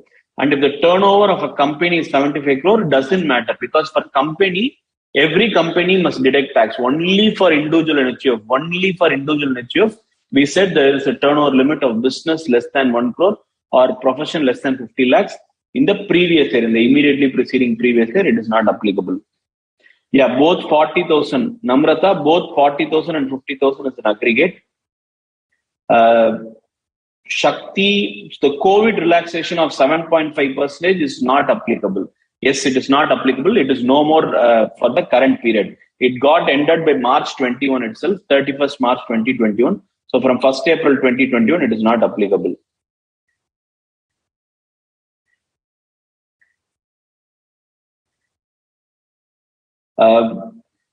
Gajjar, basically the TDS is not applicable relating to any banks and other things. We discussed about the institutions. So whatever is being paid to a bank or financial institution or whatever is basically, even if it is the ordinary business of interest, then TDS, that is, even if their business is regularly doing banking, we said exemption is there because such banking is into the business of banking. We are given a relaxation for the bank, for financial corporation, for LIC. These are all exemption provided is primarily because they are into business of banking. Since they are into business of banking, the relaxation is given.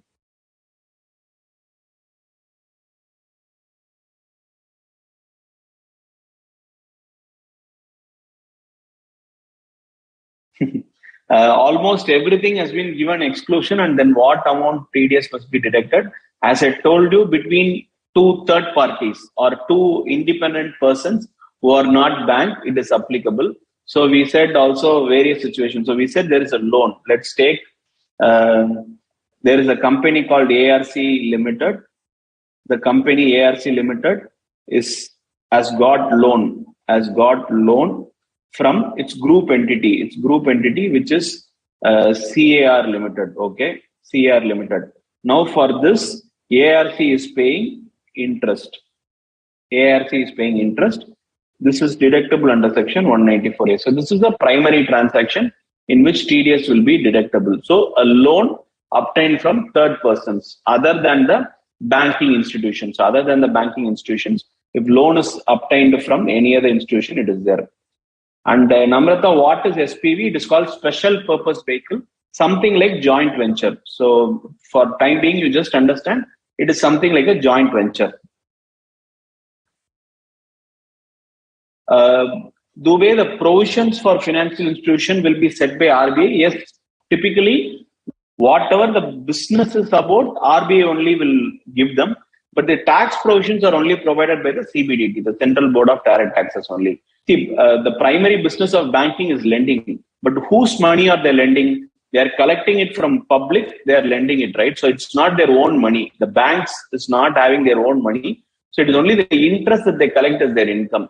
So because of that, they have just relaxed certain provisions for banking company, for government and all those things. For everyone else, it is basically applicable. Okay, so we'll move on to the exercise problem. On 194A, we are going to see an exercise problem. It's typically Mr. Harish on 1st October 21 made a 6-month fixed deposits on 10 lakh at 9% per annum with ABC Cooperative Bank. The fixed deposit matures on 31st March 2022. We actually said there is a limit for Cooperative Bank that we said the turnover of the Cooperative Bank in the immediately preceding previous year should be more than 50 crores. Only then this provision is applicable. We saw that it should be more than 50 crore. Only then this provision is applicable. And the interest should be more than 40,000. So we'll compute the interest here. It is typically how much? 10 lakhs into 9%. It is a 6 months. That is from October 6 months. So it will be what? 45,000. So if Harish is not a senior citizen, TDS will be deducted. TDS will be deducted at 10%. So 45,000 into 10%, 4,500 will be the TDS. There is no surcharge cess. Whatever TDS rate we are talking is flat rate. Only in very few cases we'll talk about cess. For generally speaking, for all resident taxation, there is no surcharge cess in TDS. But in salary, it is actual rate. So there, surcharge cess is applicable. For any rate, we are talking about a fixed rate of TDS. Surcharge cess is not applicable. On 1st June, Mr. Ganesh made 3 9-month fixed deposits of 3 lakh each at 9% with Dwaraga, Janagipuri and Rogini. A bank has adopted CBS. So what are they saying? It has CBS. So you need to club. So it becomes 3 deposits of 9 lakhs into 9% into from June, right? So it is 9 by 12. So it is what? 81,000 into 9 by 12. So that will be the total interest. So what will be 81,000 into, it is into 9 divided by 12. It will be 60,750. So it doesn't matter each branch is less than 40,000 because they adopt CBS. So on 60,750, 10% would have been deducted from each branch. Each branch on their portion, they would have deducted TDS. On October, Mr. Rajesh started a 6-month recurring deposit of 2 lakhs per 8% per annum with PQR Bank. The recurring deposit matures on 31st March. So if 2 lakh into 8%, right? So 2 lakh into 8%, typically it will be like 2 lakh into 8% into, let's say, 6 months. Okay, into 6 by 12. So 2 lakh into 8% will be 16,000, right? 16,000 divided by 2 is only 8,000. 6 months record per month. So per month is supposed to get 8,000. Now for 6 months, you would have invested 16 lakhs. For how many months? 6 months, right? 6 months. So 16 lakh into 8% into respective months. So for this 2 lakh, you would have got 8,000. So it is 8,000. So it is 48,000. So of course it is more than 40,000. So automatically it is applicable. So recurring deposits also are classified as deposits under 194A. So whatever we are talking about, TDS is deductible because the overall interest is more than 40,000. You can either compute for all the month or it's only a description. They're not actually calculate the taxes. They're only asking you to examine the TDS implication. So the answer can just be TDS is applicable under section 194 as recurring deposits is classified as an eligible deposit and the interest paid by the bank will be more than 40,000 per annum. So that's what it is. So that's the question. So we'll move on to the next slide. It's a separate section, which is, there are 2 sections that we are going to discuss here. One is 194B, another is 194BB. Both this related to the special cases, special income. So any person, so in 194B, it is any person. 194BB, it is related to horse races. So the one who is the broker or license or arranging for wagering or betting. Arranging for wagering or betting is typically an activity in horse races where you make it ready for running and all those things. So let's not go into the meaning and all. So any activity related to horse races, the broker or the activity, that person who has to pay taxes will have to deduct TDS under section 194BB. So recipient can be any person, and what for the purpose? For 194B, it is winning from lottery or crossword puzzles. For 194BB, it is winning from horse races. So these are all the incomes that are discussed here, right? In 194B and BB. Now, what is the time in which it has to be deducted? That is your horse races, or both for the horse races and thing. It can happen credit or payment, whichever is earlier. What is the rate? It is 30% under section 115BB. And if the amount is less than 10,000, then it is not applicable. The other factor is very important. Because it says, for this, I'll take an example. We all know there are this reality show, right? The idol singer, Indian Idol or whatever. Let's say Indian Idol itself. So there is this reality show. There is this reality show of Indian Idol where, let's say, a person wins, A wins as a singing competition. Okay, singing competition. Mr. A is the winner. Now, this A is provided with a house. So that's the prize money. That's the house is the prize money. So this value of this house is 70 lakhs. Okay, so that is the prize money that is being gifted. Now, the prize money that is gifted, whatever you are saying, the 70 lakhs is whatever we are saying, is tax deductible under section 194B. At what rate? At 30%. But they are giving us house property. How will you pay 30%? Tax deduction is after deduction. So technically, if you have to pay 70 lakhs, TDS, less TDS, so that is 30%, 21 lakhs. Balance only will be paid. That is 49 lakhs only will be paid to A. Should be paid to A. This is general. But here it is a house. So what the provision says is, if the payment is in kind, wholly or partly, make sure that TDS is deposited before you issue that in kind.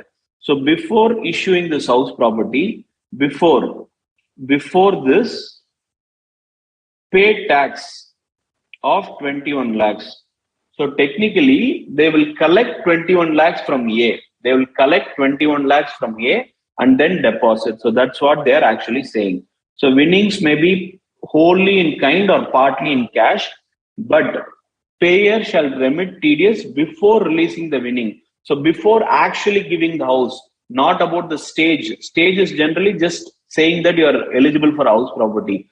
Before actually distributing the house property, the show producers will make sure that they collect 21 lakhs from A and deposit it to government as TDS.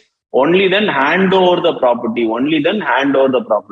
So that's a provision of 194B and both BB also. This is applicable. Okay, and we are now moving on to an important section, which is 194C. Okay, so there are some questions about repeating this point C of the question. Okay, this question, right? This question is basically on recurring deposits. Recurring deposit is monthly. They said the person, Mr. Rajesh, is depositing monthly 2 lakhs. So what happens basically,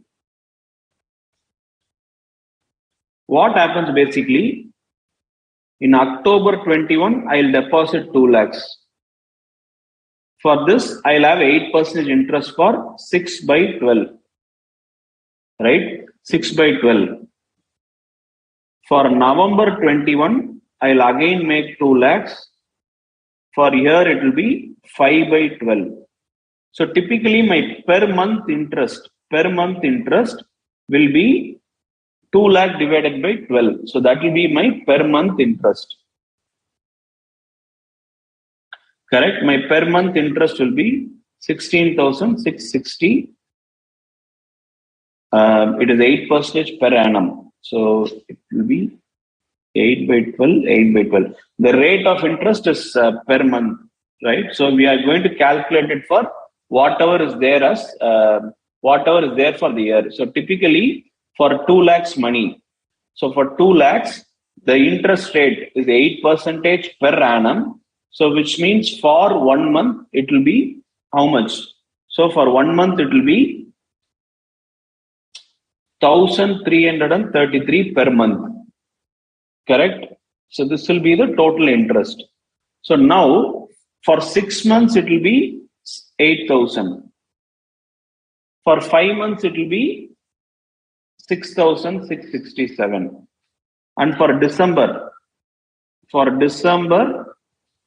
2 lakhs into 8% into 4 by 12, right? So for 4 months. So for 4 months, it will be 5,333.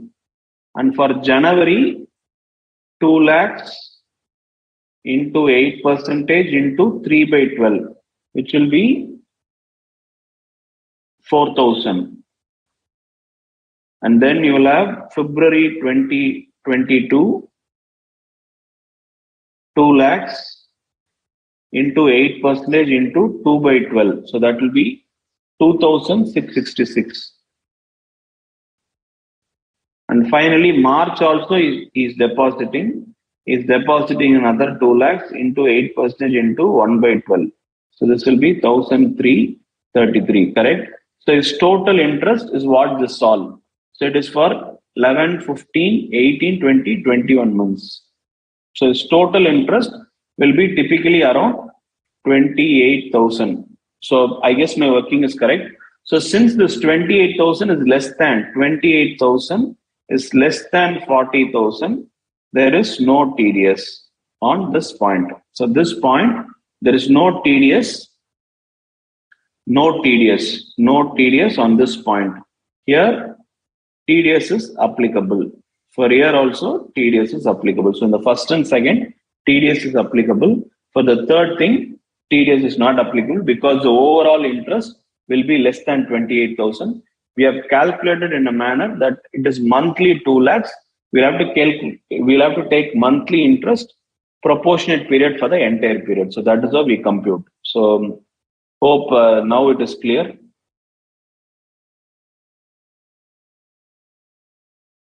So question is on what about events like Kaun Banega Krorbadi and all. See, in Kaun Banega Krorbadi, it is given in cash only. So when they are giving 1 crore, if someone has won 1 crore, while giving 1 crore, they'll give him 70 lakhs, pay 30 lakhs to government. So what they actually receive will only be 70 lakhs. So hope now the exercise 3 is point 3 is correct. So I guess I've not explained it clearly initially. So this is the actual explanation. So since it is 28,000 and 28,000 is less than 40,000, there will be no TDS applicable. Clear? So we'll start with 194C, which is one of the important section in your intermediate for TDS deduction. So here also it is similar to 194A, where you say any person other than an individual whose turnover is less than 1 crore or 0.5 crore in case of profession.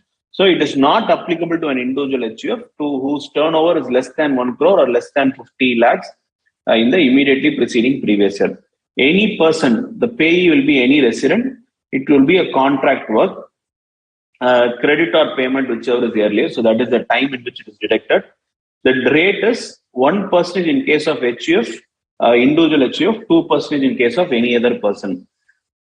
The limit is, if it is single payment, single credit or single payment, it is 30,000. If it is multiple, if it is aggregate, then it is 1 lakh. So if the payment, single bill payment does not exceed 30,000, this provision is not applicable. If the multiple aggregate payments during the financial year does not exceed 1 lakh, then also it is not applicable. So that's the provision, the 30,000 and 1 lakh. Now, what are the specific exclusions? The first exclusion is if it is for personal purpose by an individual HUF. So the individual HUF, though it is applicable, but if it is not for their business, if it is for their personal use, then the provision is not applicable. And next is, if it is related to a business of good carriage covered in 44AE. What is 44AE? It is presumptive taxation. Presumptive taxation, where if a person has less than 10 vehicles at any time during the year, so across the year, if he does not have more than 10 vehicles, he can claim this concept of presumptive taxation. So such a person, tax need not be deducted if PAN is furnished. So only then it is not tax deductible. Next category. Before we move on to next category, probably I'll just tell you. There are two types of, we'll just see through this an example. So I'm going to discuss two examples. Okay. First example, the provision says manufacturing or supply of product according to the requirement or specification of a customer by using material procured from another person. This is not included. So we'll just see the example. Now you have, let's take Maruti car manufacturer.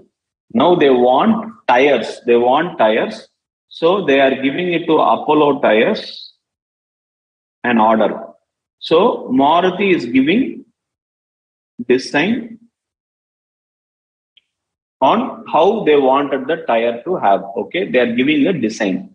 Now Apollo Tire buys material to manufacture this tire from some third person. Let's take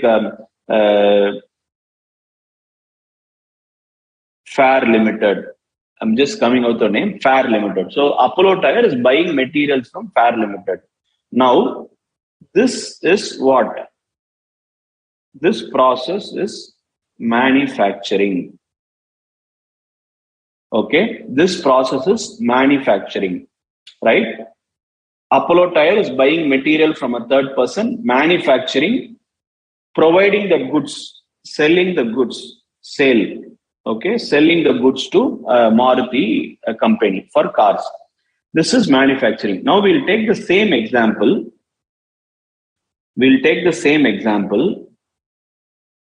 Maruti, Apollo Tire. Maruti gives design. Maruti also gives material. Then they sell back. Okay. This process is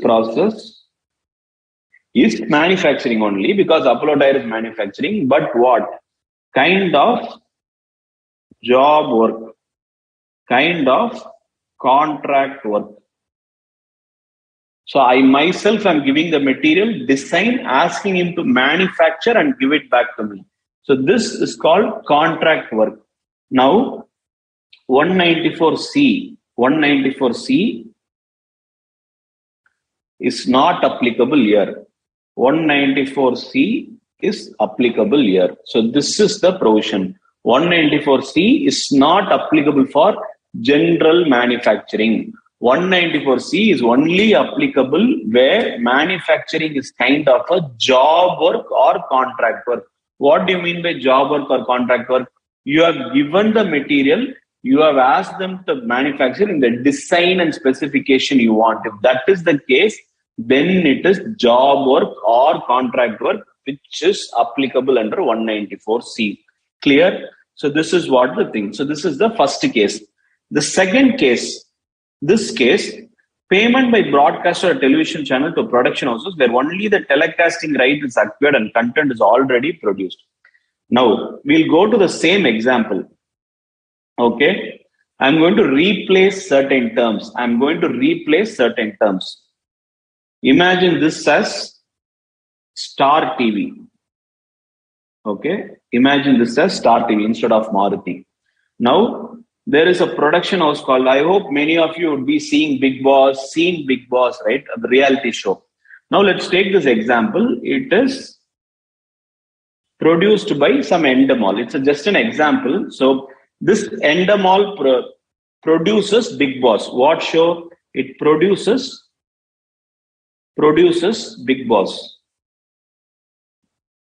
Produces Big Boss show. Okay, Big Boss show. Now, Star TV says, whatever show you have produced as Big Boss, give me the rights. So now Endemol gets right. Endemol sells the right to Star TV to thing. But Star TV has not given anything related to how to produce. Create the show in this manner, conduct it in this manner. So Star Network does not have the rights to, or does not give you the design of the product. So if you actually see, in this case, it is similar to this. It is just buying rights. As we said, it is manufacturing here. In this example, it is just rights. To stream a particular show. So this streaming right, so we'll call it a streaming. This streaming right is not works contract. But in similar case like this, let's say a Star Network provides a design for a show. Endemol produces that show and gives the streaming right. Okay. Here, Endemol is given the design also, given the production also. Now it is like contract. Okay. So here 194C is not applicable. Here 194C is applicable. So if someone, if in manufacturing, if material is purchased from elsewhere, then it is not contract. In media, if the show produced is own idea of the producer, only the streaming right is alone given, then it is not contract. It is a contract only if the entire design material is given in manufacturing, entire content and how it has to be produced is actually provided by the media channel. Only then it is called as contract. So that's what it says. Payment by broadcaster or television channel to production houses like Endemol, where only the telecasting rights is acquired and content is already produced. Now, what happens in this case? It's that person. Material should not be purchased from that person. It should also not be purchased from 40A to B of the manufacturer. To again explain this, if this Fair Limited is related party of Maruti, then 194C comes. Okay. So in the current amendment, if Fair Limited here, who's supplying material to upload tire, is related party of Maruti. In short, it is nothing but materials are also supplied by Maruti only. Just to avoid 194C, they have created a structure whereby someone else is issuing. So this is what they are calling as an amendment. So manufacturing or supplying or according to the requirement of specification of a customer by using material procured from another person or not from a person who is related to the manufacturer or supplier of the thing. So only here TDS is not applicable. Clear? So that is 194C. We'll see some more things. Payment made by customers on account of cooling charges to cold storage owners. Cold storage owners. Circular number 10th, what they say is actually 194. Same. What the point here is, cooling charges to cold storage. Okay, cold storage is like these. If you have heard about these meat shops, or where something has to be freezed always, something has to be always freezed. Let's say you have a place where everything you allow someone to store. You allow someone to store this storage. The boxes that you are giving, usually they collect something like rental. Now the point is, will this be classified as rental or contract? Court said that, see, what they are providing is not only storage, they are doing so many other services also. Like they need to know what temperature each meat has to be stored. So when so much is done, the cooling charges to cold storage owners is actually covered under 194C. Similarly, in subcontract, TDS shall be contributed only on the excluding the material, if provided separately, else on the whole invoice. So in this case, in this subcontract, if invoice says job work material, if this is provided, 194C will be only applicable on this, not on this. Otherwise, if invoice doesn't give this breakup, it will be on the whole amount. So if the invoice is actually provided, excluding the material value only, 194C is deductible. But if the invoice provides both the value and the material value, then it shall be deducted on the whole invoice. So what typically is the work? It includes advertising, it includes broadcasting, it includes carriage of goods, it includes manufacturing. Okay. So manufacturing, supplying a product according to the requirement or specification of a customer by using material purchased from such customer or their related party under section 40A to B. So this is also included. So that is what they're saying. Manufacturing or supplying a product to the specification, either they themselves could supply or their related party could supply. It is also contract.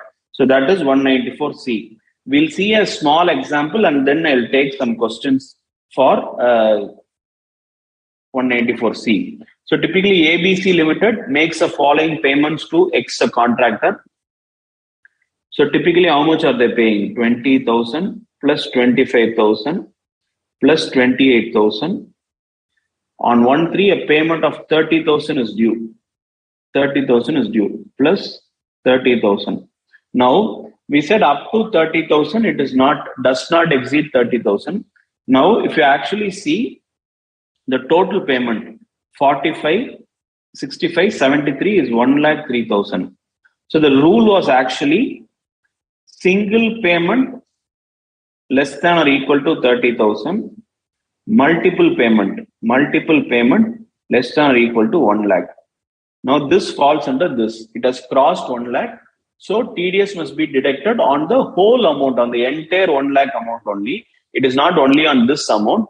It is on the whole 1,03,000. So for Mr. X, it's an individual. So the TDS will be 1,03,000 into 1%. So what will be the TDS amount? It will be 1,030. So when they are making this 30,000, they will pay 30,000 minus 1,030.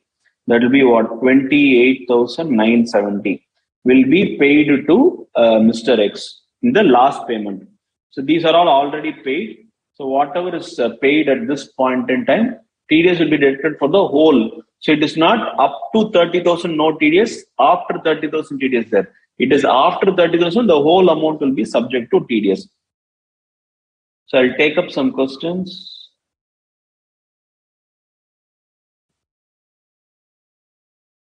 TDS under section 194B.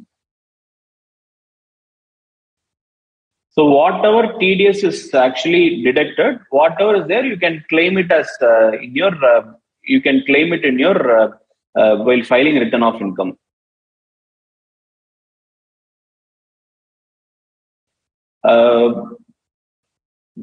Gajar, basically the 194C, whatever we are talking, 194C we said relating to a show, right?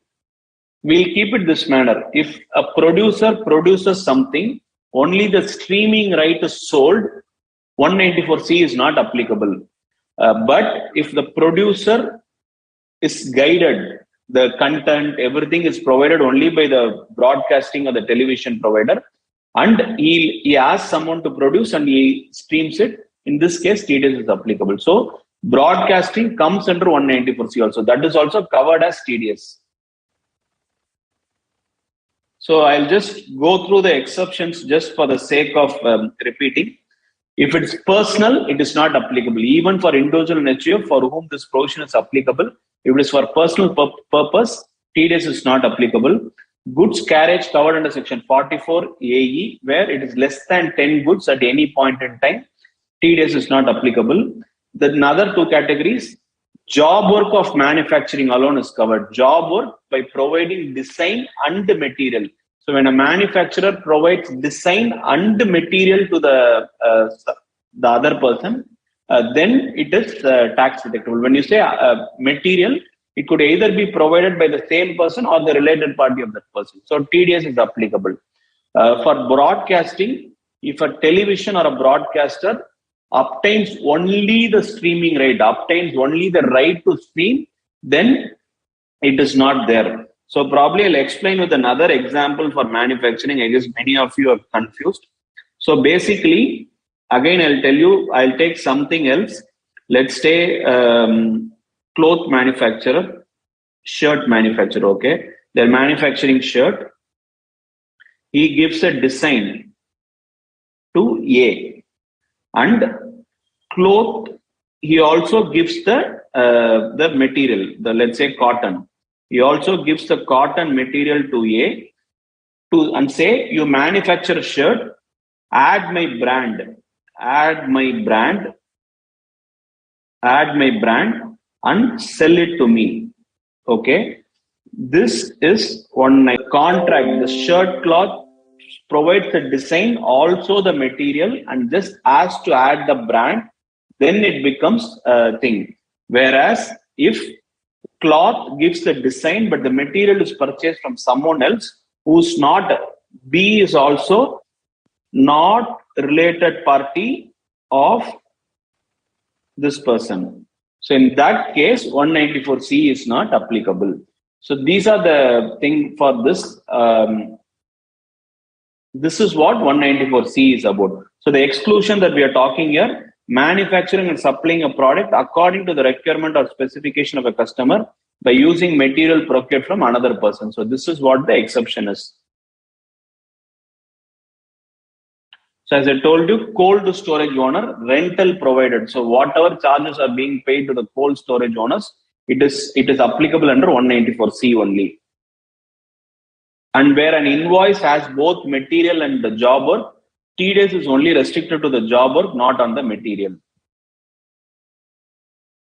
So that's what this provision is about. So we'll just we solve this problem also. That is 194C is about. Where is this in the module?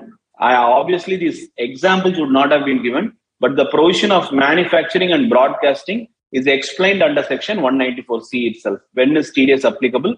When is not applicable? It is provided in 194 itself. It would have been given, it would not have been specified as exclusion. It would have said TDS is not applicable on the following scenario. I am using the word exclusion just for easy understanding. So the point here is TDS is not applicable on these transactions. So that's why we are calling the word exclusions. So we'll move on to a couple of more sections before we close for the day. So the first one is insurance commission under 194D. So if any person who has to pay to a resident commission for insurance, then credit or payment, whichever is earlier. So TDS must be deducted at that time. What is the percentage? It is 5%, where it does not exceed 15,000. So it is not applicable till 15,000. When an amount crosses 15,000, it is for the whole amount. Whatever we are saying in this TDS provision means When it crosses that limit, it is for the whole interest. When we say interest up to 40,000 is not applicable for TDS.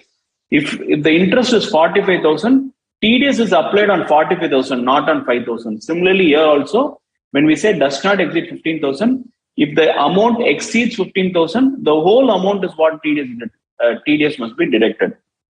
So that's a provision. And the next section is 194DA, which is also related to insurance, but it is about the receipt of insurance policy amount. That is the sum assured, bonus, whatever we are talking about. So if any person is paying to a resident, being sum allocated plus bonus, remember the word, other than income exempt under section 1010D. So what is 1010D? We saw various things, right? If policy before 1st April 2012, premium less than 20% of actual capital sum assured from 1/4/12 to 31/3/13, premium less than 10% of minimum sum assured. 1/4/13 to till date, premium, 2 sections, covered under ATU, it is 15%, ATU 80, DDB, others 10%. So this is the provision, right? So this is what covered under 1010D. We also discussed ULIP premium greater than 2.5 lakhs in a financial year, in a previous year. So this is what is covered in, okay, I'll use the word less. This is what is covered in 1010D. So these policies are exempt at time of deduction also, exempt at the time of receipt also, which is covered under 1010D. But if the policy does not fall under 1010D, while paying the amount, LIC shall be deducted at the rate of 1%, but it is not applicable if the total payment, whatever is being paid, is less than 1 lakh. So clear on that? So what is the applicability of 194TA? We will see 3 cases. Ex-resident is due to receive 4.5 lakhs on 31st March 2022 towards maturity of LIC policy taken on 1st April 2019. So what is the sum assured rate? Premium percentage, it is 10%. So the sum assured is 4 lakhs. Annual premium is 1,25,000.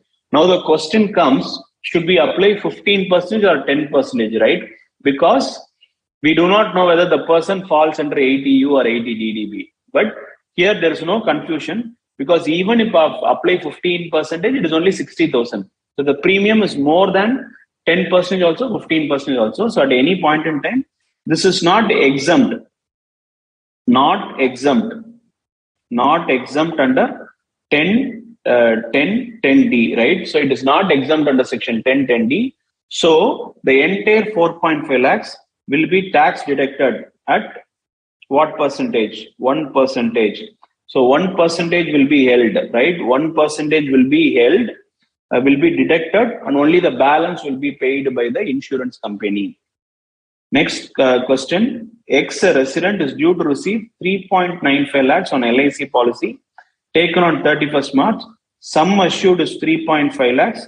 Premium is 30,100. So it is 31st March 2012. So it is 10% only. So that is 35,000. So since it is less than 35,000, the entire 3.95 lakh is exempt under section 1010D. Hence, TDS need not be deducted under section 194DA. The next thing is, resident is received 95,000. What strikes your mind? 194DA says payment more than 1 lakh, receipt more than 1 lakh from the insurance company only is applicable here. Anything less than 1 lakh, 194DA is not applicable at all. So in case of 95,000, no TDS as receipt is less than 1 lakh. So you need not check about sum assured and all. Since the receipt itself is less than 1 lakh, there is no TDS applicability under this. So any doubts in this? I'll answer a few questions.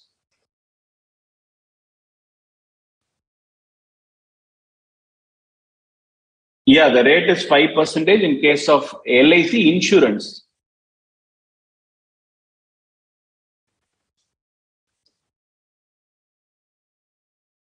This amount, right? I will check this and get back. So you're saying it is 5% in the book. I'll go through. If not, I'll probably correct it and upload the notes accordingly.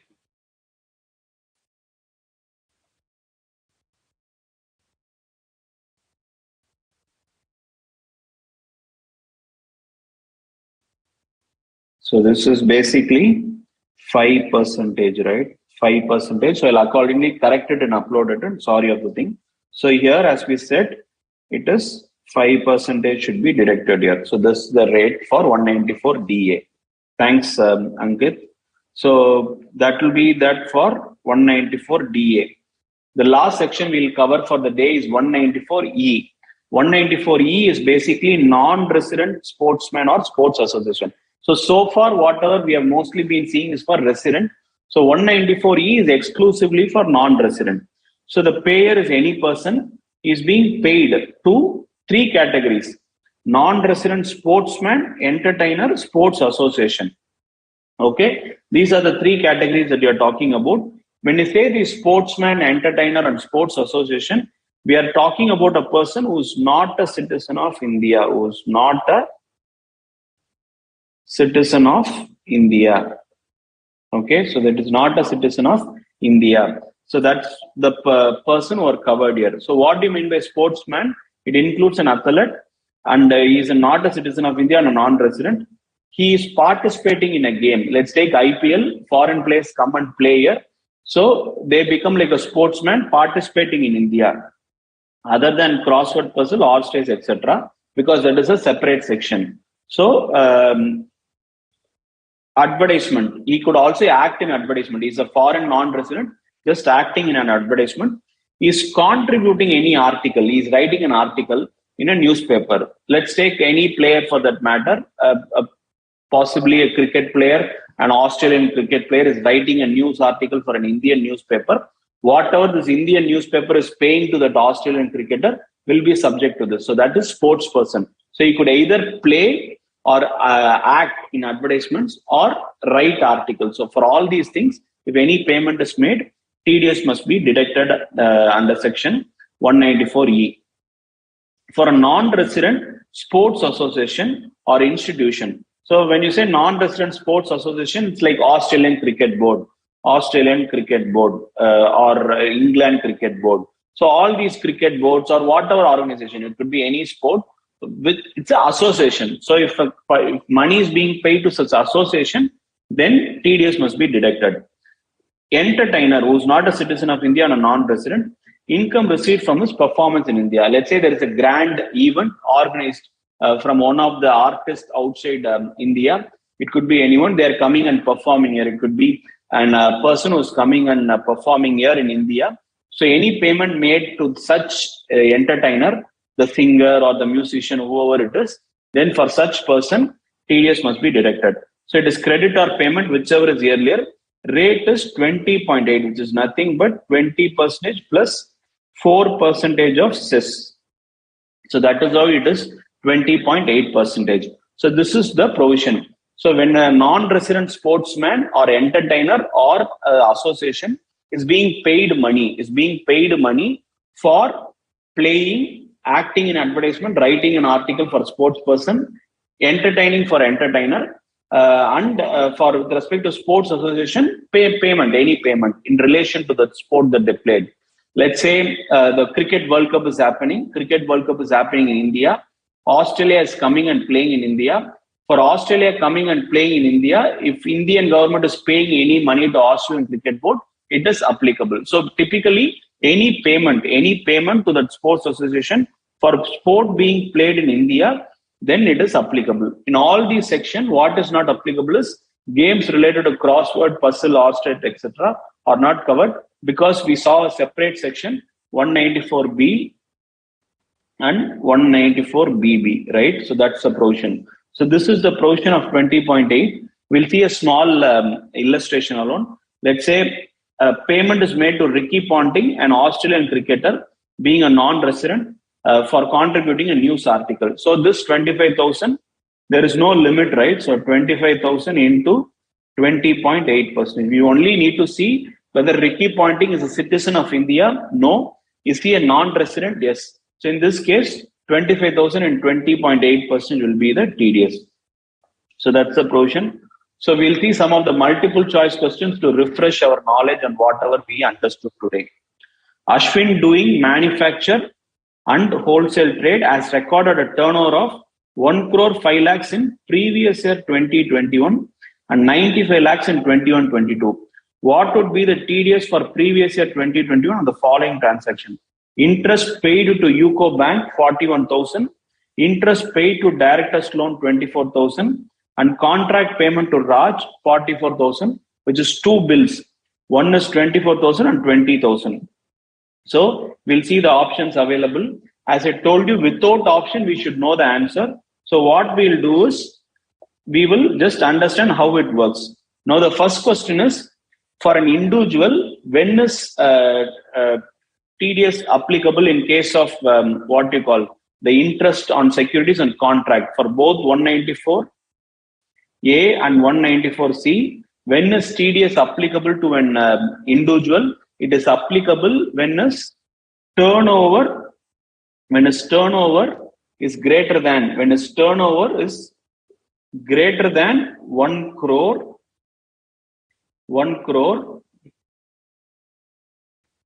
crore in EP, that is immediately preceding. So in previous year 2021, his turnover was more than 1 crore. So we need not consider this particular thing. So for that, TDS is applicable. Now whether it is applicable on this 41,000, the interest is paid to a bank. When interest is paid to a bank, it is not applicable. On interest to Directors Loan, for any other case greater than 5,000, TDS is applicable. So on this 24,000, we'll be deducting a TDS of 2,400, being 10% TDS, right? And contract payment to Raj, which is 44,000, two bills. Two bills is basically, each bill is less than 30,000. And overall aggregate is less than 1 lakh. So what happens? There is no TDS. So the only transaction in which TDS is applicable is Directors Loan under section 194A, where 2,400 should be deducted. So the answer will be what? Will be 2,400. So that's the first question. Second question. What would be the TDS for the following payments by ARC Limited? Payment of 2 lakhs to transporter who owns 8 goods carriages and what? Furnishes a declaration to this effect along with this PAN. He has given PAN and he has 8. So what comes to your mind? Covered under 44AE, furnished PAN. So TDS is not applicable. Payment of 2 lakh, again 2 lakh, made to A for purchase of diaries. So they are purchasing diaries made according to specifications of company. However, no material was supplied for such diaries to, this is actually what? ARC, right? ARC. So both the design and the specification is given. Materials also, material was not given. No material is given, but the design is completely given by ARC Private Limited. So in our example, what did we say? Wherever we said in the manufacturing, the dairy manufacturer, that is in our example here, it is ARC. ARC is giving design to A, but material is supplied by some third party. So some third party, we said 194C is not applicable. So on this particular 2 lakhs, what will happen? 194C will not be applicable because the material, no material was supplied by that company. So in this case, TDS will not be applicable in what? Both the scenarios. It is not applicable in both the situations. Next question. Payment of 20,000 made to Jack Collis as a South African cricketer So what section is applicable now? What section? 194E. So what is the rate? 20.8. Is there any limit? No limit. So is Jack Callis a sports person as per 194E? Yes. He is a sports person who's not a citizen of India and a non-resident. So he is receiving money for articles. So he is allowed for playing advertisement and articles. So he will be getting money. 27,000 into 20.8% will be the TDS. So that's the TDS rate. Question number 4. X is due to receive 4.5 lakhs on 31st March 2020 towards maturity policy proceeds of LIC policy taken on 1st April 2019. So on this 4.5 lakhs, the sum assured is 4 lakhs. Insurance premium is 1,25,000. So what happens? Whatever we saw earlier only. So typically in this case, TDS is applicable, whereas the other is 95,000. This is similar to what we saw exercise problem. So TDS is applicable only on this case, only on X, not applicable on Z because it is less than 1 lakh.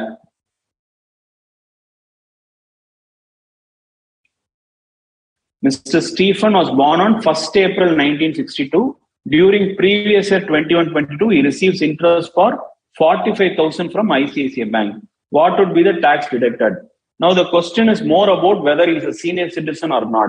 So if he is born on 1st April 1962, he becomes 60 years. He completes 60 years on 1st April 2022. So for period 21-22, what did we say for senior citizen rule? For senior citizen rule, if a person is born on 1st April, he shall be considered to complete 60 years on 31st March.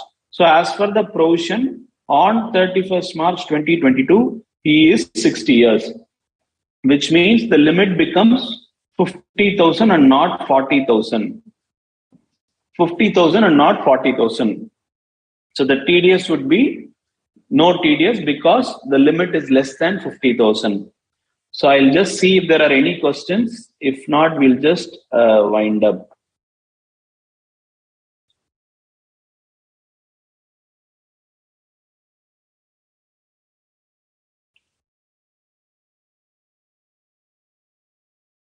Yeah, all the answers are right, whoever have said. So thanks for contributing to the answers of all. Many of you have contributed. Jamil, Namrata, Parsha, Dube. So many of you have contributed. Rogini. So all of you, thank you for answering. So thank you for the session. So we'll wind up in today's session. I'll upload both the PPT and the notes after the session. So thank you. We'll see you in the next session. Continue with the rest of the TDS provisions and understand TCS and advanced taxes. Thank you. Yeah, concluded. Thank you.